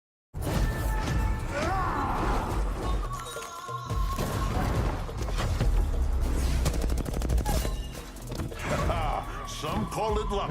I call it skill. All right, here I go. Yeah, good try. Maybe try harder next time.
Welcome back, everyone, to the Apex Legends Global Series here in EMEA for Day 1, Game 6. I look forward to saying welcome back to Sapporo. It was exciting to see the little video of us going back. It is, I think, the last year that we are publicly contracted to go back. I think that you know how that got leaked in the paper like 2 years ago or so about how long we were contracted at the Sapporo Dome. I think this is the last year of the leak. Beyond that, I cannot say. I mean, all I'm gonna say is so far though, the 2 times I have been there, it's a wonderful city. The people are lovely. The food is amazing. Everything has been great about that. And Champs alone is so much hype built around it. So very excited to see if I get the opportunity to go back indeed. But one thing I have the opportunity to go back into is game number 6 right now, and Alliance has been doing so well right now. People might have been scared the first couple of games, but they're showing time and time again why they still come out on top with that experience, with that fallback. I would love to have listened to their comms in-game a little bit more to really see if they're just as calm as they were the last couple of games, right? They look very calm and consistent, and that's really what you need to do to get yourself back on that horse when you have fallen down a couple of times. Alliance making me eat my slice of humble pie, and you know what? That's all right. Here we were after games 1, 2, 3. I was going, you know, Bandits are the new Alliance, Bandits are the new kings in town, but this last game really going to be the thing that determines it all. Alliance can bomb Storm Point all they want, but if they get to E-District and have performances like this, there's not a lot that the haters can say. I'm not a hater, but I'm gonna include myself in that. There's not a lot that even the doubters, there we go, can say about Alliance if they're able to put up 3 straight wins in a row. But Bandits only 5 points behind them. It is a battle for the top. Mamma Mia, ZIPLINE, MAFIA, and Infinite have also really impressed me today. All of them I've been considering for some end of show nominations around their fantastic performances to start the split. But this last game really going to be the thing that determines not just the standings, but the initial snapshot that we are getting of the split in everyone's eyes. Definitely. I think Mamma Mia so far has been the one team people have been eyeing as in the most surprising team or the underdog team out of those few teams at the top. But nonetheless, consistent, and that's the most important part at this point. You got to make sure you're adapting to the lobbies. And some of these teams were struggling in those early games. And is that due to the fact that Crypto is online? Because Seer is online with the power of Alter as well, really throwing those chaotic fight happens where you can't really end fights equally as fast, or like they get stalled out due to, you know, Alter TP through walls, through the ceilings. Now that it's slowed down, the pacing of the fights in general have slowed down quite a bit with all of these spans. Seer gone, Crypto gone, and now Maggie gone after the previous game. Really goes to show that now people are opting, as we see as well, Valk, Gibby, Newcastle, the ones that people have come to love. If you're a zone team, you love Valk. If you're not a zone team, well then you don't like people getting that free positioning later on with that wall like on Valkyrie in the air. And it is fascinating to me that we are this deep into the day and Baby Comp is fully available. A lot of teams going to choose even not to run it, but I hear that Jumba's got a little bit to talk to us about as we move our way through this 6th game. Yeah, I'm here to talk about Alliance and that they're one of the few teams that are using Bloodhound after Crypto and Seer have been banned, and they're doing it effectively. Last game, to get a late game zone position, they put 2 evacs, went invisible, and flew into zone with no one able to see them. But more importantly, I want people to pay attention to the fact that their comps, they're always using a recon character. That extra information gives them a huge advantage in late game and wins them fights compared to teams who don't have those characters. And because they're one of the only 2 teams that used Bloodhound in that last lobby with recon scans, they're taking advantage of teams who don't have that info, and it's a massive reason they just won back-to-back. We'll cover even more when I'm back after game 6 though. All right, thank you, Jumba. Pop it in to give us a little bit of the lowdown. I like the recon shout here for Alliances. They did choose to go with the Valkyrie, even dropping the Bloodhound. That's not a ban, that's just a drop, and deprioritizing it for this last game in favor of the strength that Baby Comp brings, the ability to stay alive in the face of all odds. They are not, however, that is not, however, something that everyone has chosen to go with. A lot of teams have different reads on this. I am seeing Fuses, Axles, Wraiths, even Ramparts popping up. I didn't even expect to see Catalyst this late in the game. So still a lot of Legend diversity here in EMEA for our final game.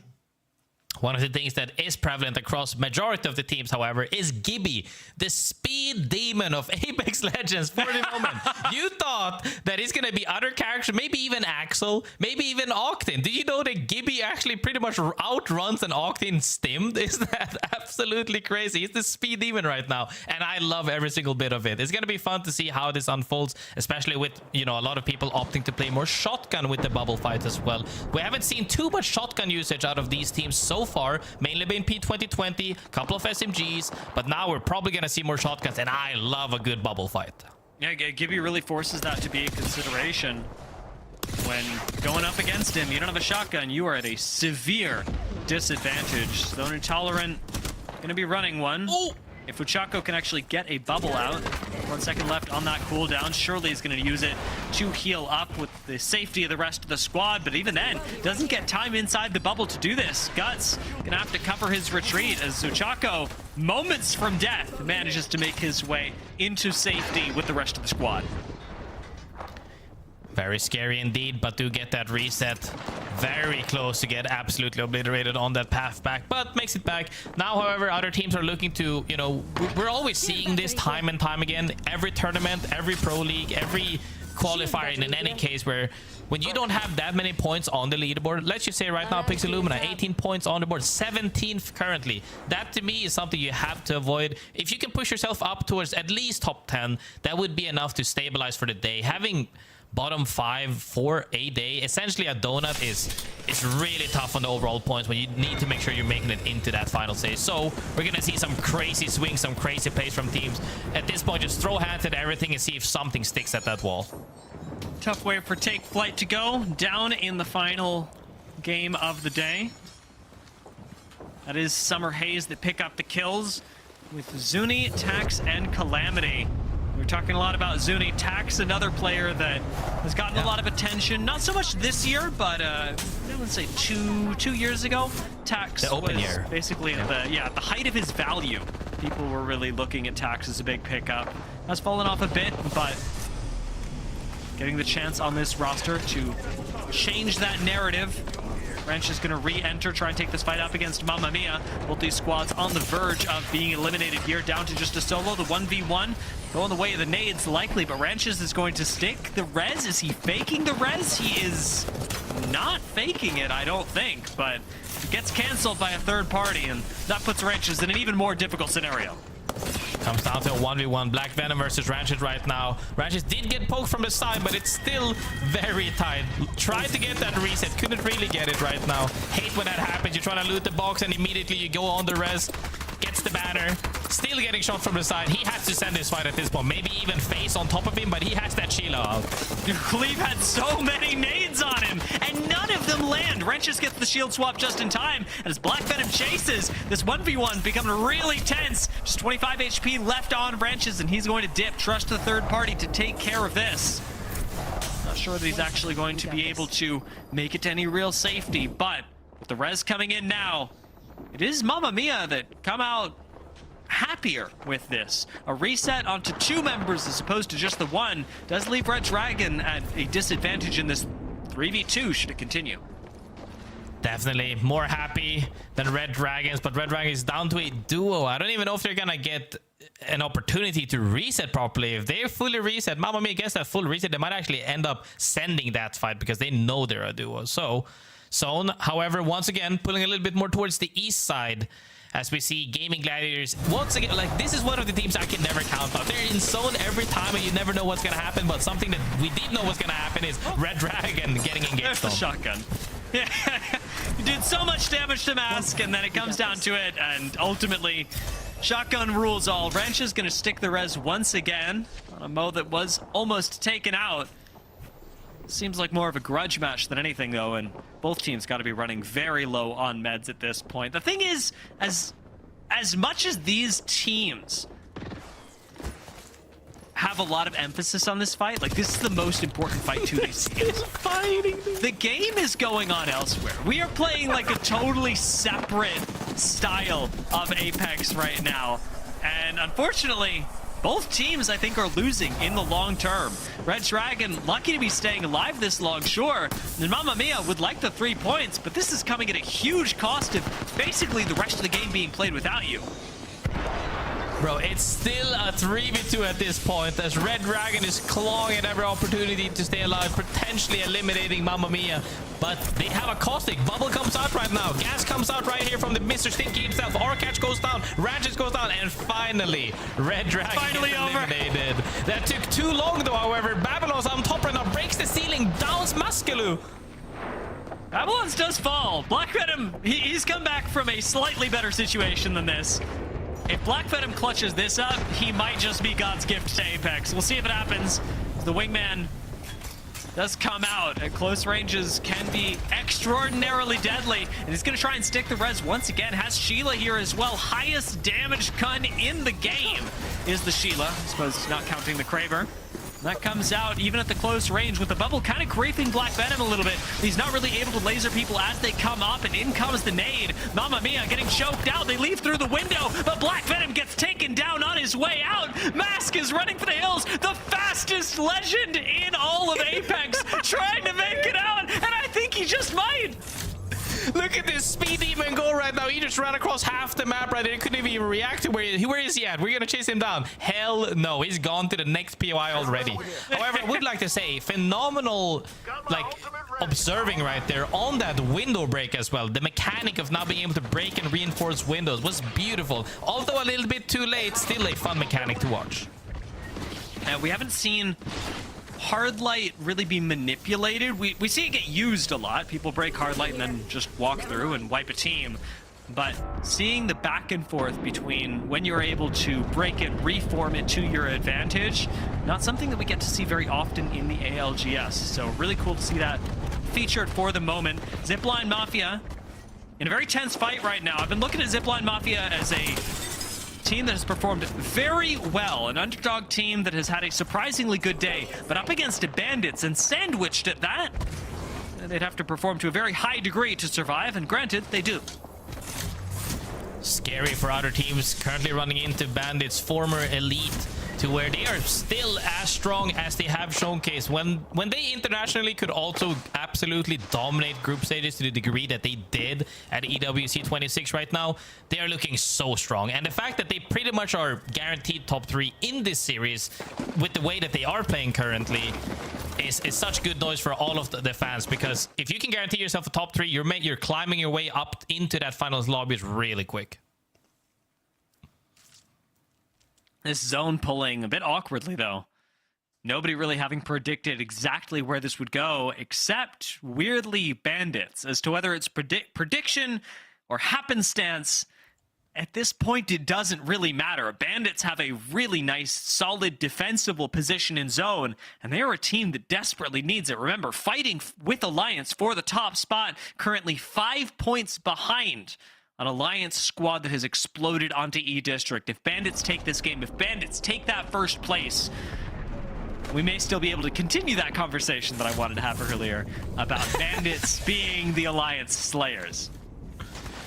I think it's very hard to say. Like, although we have seen them clash time and time again in this series alone, due to the fact that they have clashing playstyles, so to say. They end up on the same side a lot of the time, play for the same Goswell, because, you know, real recognizes real when it comes to end game spots, and they want to fight for the same things essentially.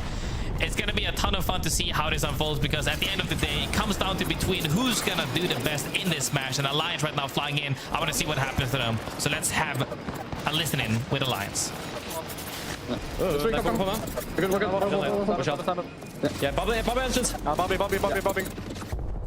Nice wall, immediately. I'm gonna heal with your wall. Good wall, second here, I think. Yeah, just wall corners. Corners? They might jump. Rift kidnaps, okay? Yeah. That's fine. Let's go. Give me ball back. Give me ball back. Oh yeah. I guess fucking bullshit. I'm 4-7. I got 2 fragnates. 2 fragnates and 1 ult cell. 2 fragnates. Just to check in on utility, Alliance. That was a pretty solid landing, all things considered. Nobody in this waterfall, or under the waterfall, I should say. Their game far from secured here. That is not a god spot by any means, and Alliance will still have to move on the next ring. Mamma Mia likely gonna have to move then as well. Gonna get that revealed to them just now as the ring pops. And Mamma Mia know just how far they must go. Catch their big mobility on the Wraith, may be able to do it for them, as Cinetic is going to actually end up going down between the bubbles.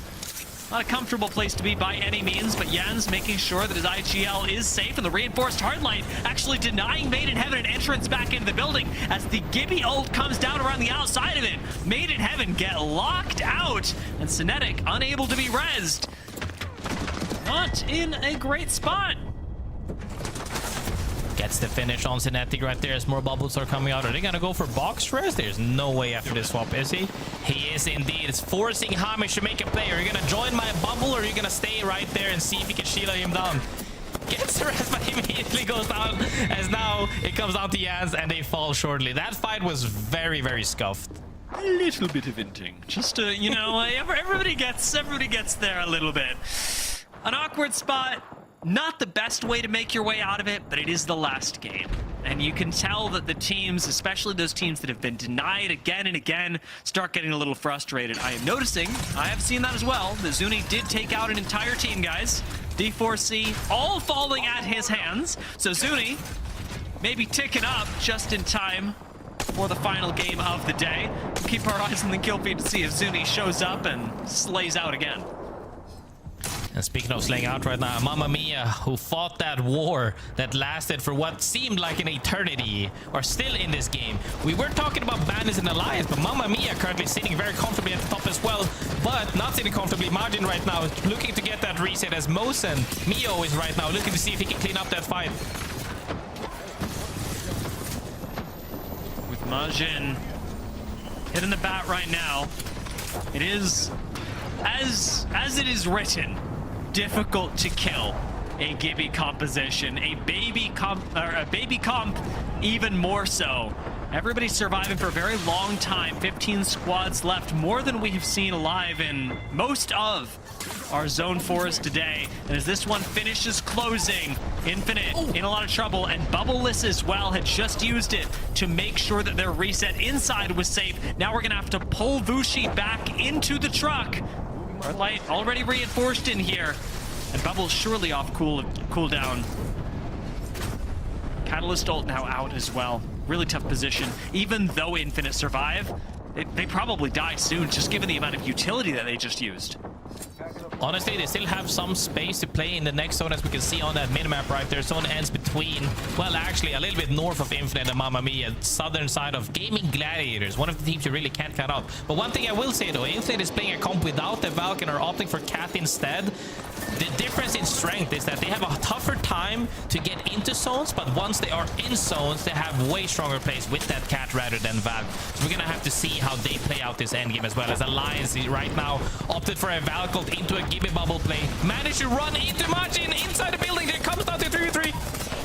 And Unlucky is cutting through them. That is Margin destroyed. Alliance make a miraculous push and cut through Margin like a hot knife through butter, as they have done on E-District twice already. Will they do again? GaiminGladiators take out Zone Intolerant. We are down to 11 squads, but everybody should be worried about an alliance that is on the warpath. I did say you can't count out GaiminGladiators, as they get a fight win right there and the reset potentially, as Henchman goes down into Alliance in the kill feed as well. Pixel, however, not currently in the next zone, or forced to move with that Valk ult. Let's see where they end up landing at some point, as ZIPLINE MAFIA above the bridge with MAFIA underneath. It's gonna be a tough rotate regardless for most of these teams. ZIPLINE MAFIA not in the easiest position, but do at least have the hard cover of this bridge. They can be angled out from the side.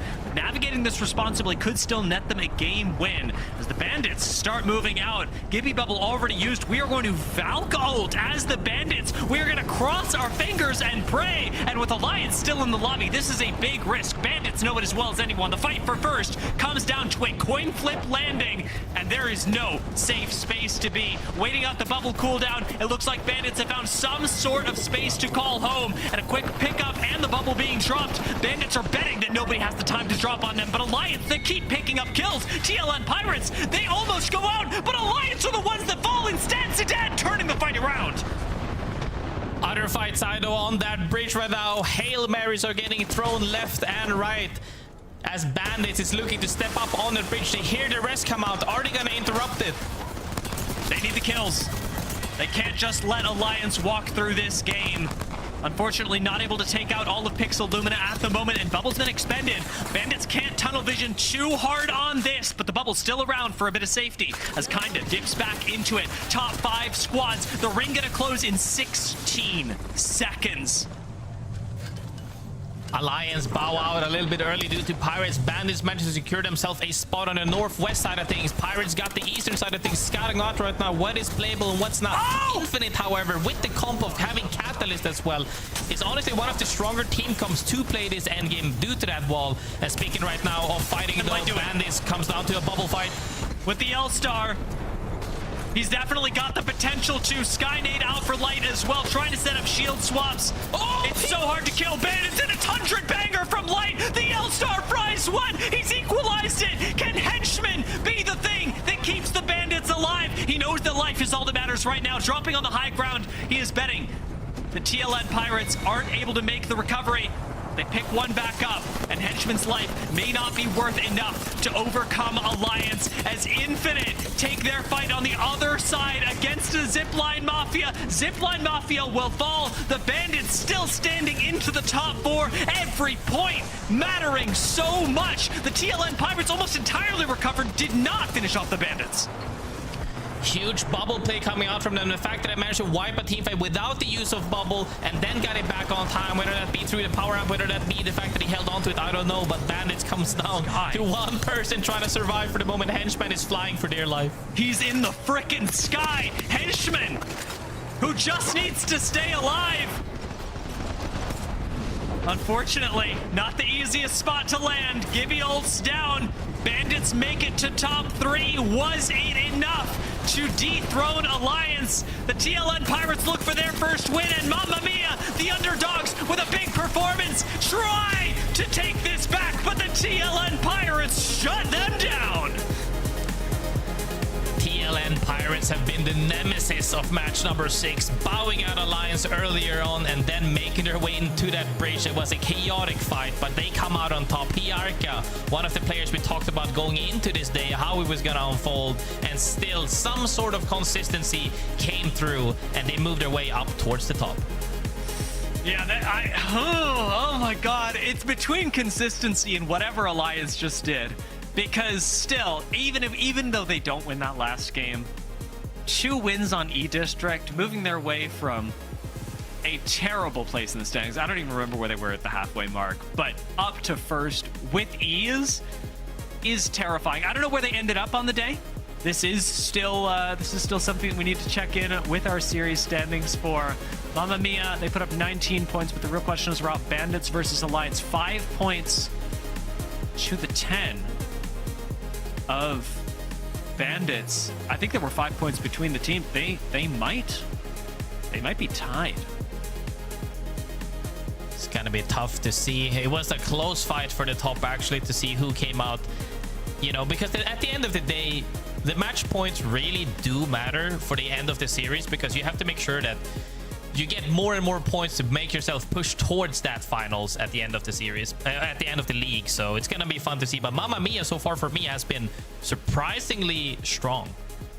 I love that. And I'm also going to say that we're back. Jumba and I are back. We are free. We're ready to talk more Apex Legends. Great job on the cast, guys. The points incredibly close. I'm not a mathematician or anything, but we'll have to... Okay, just kidding. They've already done it before us. Alliance, Bandits tied. Alliance with the tiebreaker, but Mamma Mia just 2 points behind them. I heard that gasp, Graceful. Talk to me. I mean, I was so happy to see the fact that they played their own... Okay, first and foremost, that fight that lasted for an eternity was absolutely bonkers. But I will say that throughout the whole series, they have always been a threat that was looming. Kind of like GaiminGladiators to me, but they've been like, they're kind of quiet and lurking. But Mamma Mia has been loud and in every match. So it's so fun to see the different personalities that these teams have. But Mamma Mia, big thumbs up for them and all of their fans. Ooh, Jumba. I mean, you've been kind of keeping tabs on rotations. You've been kind of in the observing booth. Have you been keeping tabs on Mamma Mia early game and such? Muted, friend. Yeah, we want to hear you. Absolutely. Miss the calm. And it felt like Mamma Mia today was center zone every single time. They were doing really good for that. And every game I was looking at them, I was like, they got one of the best spots here. So, you know, shouts out to them for their zone calling today. It was absolutely on. I think if they continue to play like this throughout the split and find some of those early KP, I know they had a really long fight in that first at the beginning of game 6 there. If they iron that out, they're going to be someone to, you know, be worried about with that zone calling. Ooh, Ooh, okay, good shouts. I mean, that's exactly what we're looking for, right? If you're always in the best spots, of course, you're going the distance and making something of it. But guys, we've got our Sony in-zone kill leaderboard. And to be at the top, really close though, between Zidane, Aku, Unlucky, but it's kinda, Dia. It's kinda at the top. Yeah, I mean, big fan of kinda. Have been for a long time, but seeing him at the top, it reminds me of Land, to be honest, because that's exactly where he was then as well. Bandits don't look like they have lost a lot of ground coming into this match day, and the fact that they were tied with Alliance for points makes this conversation around Bandits all the spicier. Had they won, you know, had a lot more ground to stand on, saying Bandits are going to dethrone Alliance. The fact that they're tied actually makes me, I mean, in some ways more nervous about it, but also more excited about the conversation, because Alliance are hanging on so aggressively, and yet Bandits are they're right there with them. And they're disgusting too with it, right? Kind of switching off back onto the Newcastle here for the end game. Before he jumps in to finish all these players off, he throws the mobile shield, and I'm just like, damn, that's cool, Jumba. Absolutely. And then, I mean, Kinda's been fragging out for years now at this point, top of these leaderboards. Can we also talk about that? They went down to second tiebreaker. They had the tied for also highest match score. They had to go to the second highest match score. That's how neck and neck these teams were today all throughout the day. So what a top two teams we had for day one of EMEA. And this is just to kick things off. We're challenging EMEA to kind of rise to the occasion, to step up as a region at its whole, to get more of their LAN qualification spots, but graceful. I feel like this is just the start, at least for the teams that we've already been keeping an eye on. But with Mamma Mia and ZIPLINE Mafia and all these others, I mean, dude, anything can happen here. I mean, ZIPLINE Mafia managed to slip in on a banana peel last time, and now they're still doing good though. But Mamma Mia so far for me has been the biggest surprise, and I'm happy to see that we see more teams step up. But at the end of the day, the two titans in the region still end up on top for a reason why they were the best, you know, performing team out of the region. So veterans still up top, but other teams are not letting it go by for free. Yeah, if one thing of Attack on Titans told me, it's Titans are hard to take out, Dia. They are really hard. I have a question for everyone. I really want to explore MVPs this split. I want to start talking about who our MVPs are. Obviously, if we're looking at this at face value, you go, well, it's got to go to Alliance or Bandits because they're up top. Mamma Mia had a huge performance, though. Can we give it to a Mamma Mia player? Does that make sense? Like, is there Alliance one that is like standing out to you? Is there one that's standing out to you? I mean, they did have like, was it a 19-point game in Game 6? Yeah, I mean, you could give it to Black Venom for literally letting them live. You could give it to Mask for literally letting them live, although that was more of a Gibby difference, I think. So, I mean, you could definitely do that because the 6th game was important, but their consistency was also important. So I think ultimately between Mask and Black Venom there. But then, you know, Alliance and Bandits. I think if it were to be Bandits, I don't want to dominate the conversation. If it were to be Bandits... Keep going. I'm enjoying. Probably Light. I don't know. I'm going kinda. Okay? Yeah. Hell no, dude. Light. Did you not see that on the frag light that wave. just exploded them? That frag alone puts him right there. Just for today. We're talking for the day, okay? Like, I think that frag alone won the prize. It was pretty sick. If it's Bandits, I'm going Light because I talked about those rotations. It was crazy how they would come out from the edge and then be center zone every time. He was finding those spots. If we're going Alliance, I'm saying Unlucky. He was swapping from support characters to recon characters. He's doing it all, and he still finished with double-digit kills. He's invaluable, and it's why he's not just like one of the best players for his team, for the region, but in the world. I agree, but I also want to shout out Aku, though, because he did get double-digit kills as well, which means Hackis on the IGL is big braining it and leading the team together, especially on the back half. They had a lot to make up for on that Stormpoint performance. Yeah, I don't think we have a bad choice on Alliance. I think it really is as to whether we give this to an Alliance member because Alliance had a huge comeback, or whether we give it to Mamma Mia because they had a huge day over performance. They were consistent throughout the day, but you know, like, how much does that matter versus being able to blow the entire lobby out of the water? Grace, do you have a thought here? I'm gonna put that decision up to you. Has he got the finality of it? I mean, to be honest, I think that you have to kind of take the winner as well, because if we're just going to throw out participation trophies at this point, we gotta give it to the winner, I think. So I think unlucky on Alliance would be a great shot, but only because the fact that he's so consistently, like, he's always in the talks when you talk about one of the most best individual players in the region, and time again he does it, but also on the reworked Bloodhound for the day has been great to watch. And also, I have been lucky to play with him in the past in tournaments as well, actually. I don't know if people actually remember those gauntlets that we played, but we won that. I think we won a couple of matches together as well, and we won money out of it. And he was just phenomenal from back then. When people didn't have him on the radar just yet, he was already fantastic. And then he's just been going like a straight arrow up in terms of value and prowess, and he's just still got it, man. All right, go for it. I just want to say I resent that. It's not a participation trophy if you give it to somebody who is important in making a big difference in their squad. But I did ask Graceful, so I respect it. So are you comfortable going with Alliance, Tiff? Or if we're comfortable with that, we're all on the unlucky page, I think. Okay, if we're all unlucky, that is it. I'll stamp it. It's final. Unlucky's our MVP. Jumba, I gotta send you packing. We'll see you later for Americas. Thank you so much for all your fun and feedback and all the things you've been saying, because we do have an interview. And the best part about this interview is it's actually unlucky. It's crazy how we manifest these things. Act shocked. Welcome in, dude. Congratulations on the day and winning the double tiebreaker. Hello. Thank you so much. Thank you. Yeah, it's crazy. It's crazy. Yeah. Yeah, I'm just curious because we have an interesting split too, right? We've got, back-to-back Friday, Saturday, Sunday, not a lot of room for changes. Talk to me how the first day went for you guys. Honestly, I'm surprised. I think we played really well. First 2 games we were unlucky by the fights. We got 3-peat in the first game, back and front. Bandits coming back from the auto TP like that so quick was very unfortunate. I don't know. In the second game, we just lost our building in front and we had to force the fight, and then we got 3-peat out back. So... But all the other games we played actually very, very good. Last game was just a bit unlucky with the Valkults scanning a bit late the truck, so we had to spontaneously fly somewhere else. But overall, we did a really good job, I would say. And even the Bloodhound comps, a lot of people were not believing in the Bloodhound comp when we were playing scrims, like a lot. I'm happy we made it work out. So yeah, it's great.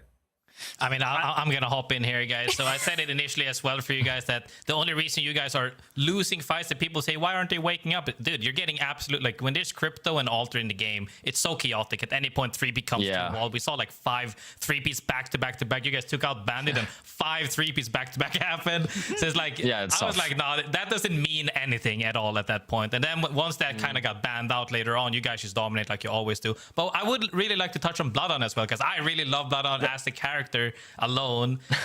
Do you agree that he's so versatile and high skill ceiling? Because we've seen him, you guys used him for macro, going invis and taking an evac. We've seen him, if you're making a fight with him, you go invis and you take an angle potentially, and even potentially resting while invis. Why do you guys trust in Bloodhound more than other teams, since you said they didn't believe in you, without needing to leak too many strats, of course, but just having your ideas of it? Why is he so special? Yeah, I mean, I would say mainly a lot of people were not believing in the Bloodhound thing because in scrims, we're trying out things, right? We haven't played the new character rework in a while, right? So we're just trying out things. We died often in the ult because we thought the invisibility is better than it actually was. So we kind of worked around it, changed up using the invisibility more individual, or when you pop the ult, the teams can't see around you, so they expect to watch out from the invisibility if they hear the audio cue from the ult popping, etc, etc. So it's you gotta work around that, so the Bloodhound ult actually is valuable. But the Q, I would say, is the main factor what we made us play Bloodhound, because it's so much information in hectic situations, and we can micro our fights, our comps, each other, me and Aku, let's say, in a fight way easier, just based off pressing one Q button, and we have all the information around us, right? And this one E district end game in Electro Dam. The end fight, I killed one time and we knew where everyone was and where we can go. So it's that was the main factor. I would say the Qs are very, very good. Nice. Yeah, and I noticed in that fight as well that you got to benefit from the ult resetting the Q, so you get double scans. That's a great part about it. It's that's crazy. Why I always got Q before. Crazy. That's good. Watching Bloodhound come back has been really good. I We'll have to. You made me eat humble pie in the second half. Here I was going, oh, okay, Alliance, they're having a bad day, bad start to the split. Our bandits just coming back. What the hell? They're going to smash EMEA. Yeah, I know. But listen, he's I'm admitting it to his face. Listen, Listen. At least I'm being honest about it. So having started like that, the fact that we raised the question at all, I wanted to get your take. You're obviously on Alliance, feeling on top of the world, likely on top of EMEA, as you should. You're the best team in EMEA. You have been for a while. How far do you think the gap is between you guys and especially Bandits right now, who are coming in quite hot? I would say Bandits are the only other competitive team more in our region. I would say GG as well, still there. Aurora. I'm not sure about the new for fun yet. I gotta see some. And the old Virtus Pro roster, now top, right? I would say the rosters are still the same strengths. But besides these 6 teams, 6 or 7 teams, you know, it's like, I don't know. Everyone else is pretty ass and has been ass. Our quality in scrims are ass. We barely get any practice for LAN. This is ass for us. I don't know. Holy EMEA is just ass. So it's like, I don't know. We gotta step it up somehow at LAN as well more. I don't know what to do. Yeah. It's like don't be ass on LAN. Wait, let me hop in really, don't suck. Literally don't suck. I love it. Honestly, sometimes you just have to be brutally honest on like you really do, right? Now, in that regard, and the fact that Dia was taking shots at you guys, I perused Reddit during one of the games since I wasn't casting, and I don't know if this is Dia's actual account, but I'm not going to say the name. This might be Dia. And I quote, "It's not me. Our Alliance just not a top team anymore? ? Someone goes, people just got to stop overreacting like this. And by the way, you guys won 2 games during this comment. And then someone goes, okay, I won't overreact by asking a question to people more familiar with the region. What do you do when you see stuff like that? Because I know you're not actively looking for it and people are yapping and internet be interneting, right? But like, what do you do when you see stuff literally, like that? Who cares? I mean, it's like, I don't care. Exactly. It's a BR at the end of the day. You know, I know we had like a very good run back then with Effect, but you know, the game has become much harder to be more consistent in as well, I would say, you know, introducing the legend bans, more maps in general being played. So I think it's hard to stay consistent. But I think we're like on a great way to go there. But yeah, I don't really care about these comments. It's like literally whatever. It's just Reddit people or I don't know, public people. It's like goes in and goes out, you know. My husband likes to say they're gremlins that are just like hiding in the world. You never know what they're gonna say. But I think that's a really healthy it was an approach. innocent question. Literally. It wasn't my account, but it was an innocent question. They're just asking. No, it's a fair question. It's a fair question. I get it. Yeah, no, I get it. It's fine. Just wanted to ask for them. Yeah. Do you got another one, Dia? I know you're excited that Unlucky's here, and I just want to make sure that you. I am. I was very happy about the sort of coincidence of introducing the MVP idea, and then getting an MVP. Does he know that he got it? Exciting. I don't know. Did you hear? Do you want to let him know? Decided you were MVP. Yeah. It's informal. I'm trying things out. I'm trying out an MVP. For what? What did I get MVP for? What did I get MVP for? For the day. Definitely not kills. Hair. Definitely not damage. Definitely not assists. Maybe bloodhound scans. You were almost maybe there on kills. You were almost. Aku was up there in numbers, but you were almost there. Okay. My boy can have it. You know. I don't. Yeah. Jumba's not here to defend himself. Jumba had made a good argument that it was a lot of your legend flexibility and like being able to pop between different roles throughout the day. It's okay if you disagree, and if you do disagree, I mean that's true. I mean that's what I'm good at. I mean my strengths are in how does it say, like versatility. I don't know, being like able to adapt to a lot of characters. Like I have a big legend pool. I would say that's one of my strengths. So yeah, I get that. You got a good point. Look at us. We have good points. It's crazy how that happens. You had one good point. Yeah, great points. Very great points. One good point. But thank you so much for joining us. Congrats on a successful day. We'll let you go. You got just a couple of hours, a bit to react and take it in before you got another match day. Thanks so much, homie. Yeah, get it. Thank you for having me, guys. Thank you so much. Much love. Yeah, thank you. Bye. Dude, it's so crazy getting to witness like not only the journey and the growth when you check in with the players on the interviews. Like I just think back to when Unlucky was playing with Tyler FPS back in the day, right? Like we're talking major growth here. I think Graceful agrees with me over here. I mean, as much as I think major growth as an individual player, like strength as a player, I would say he's always been incredibly humble, very nice kid throughout the whole things. Like if I were to leak DMs we had for several years ago, when I could have played with both Tyler and Unlucky at that point, actually.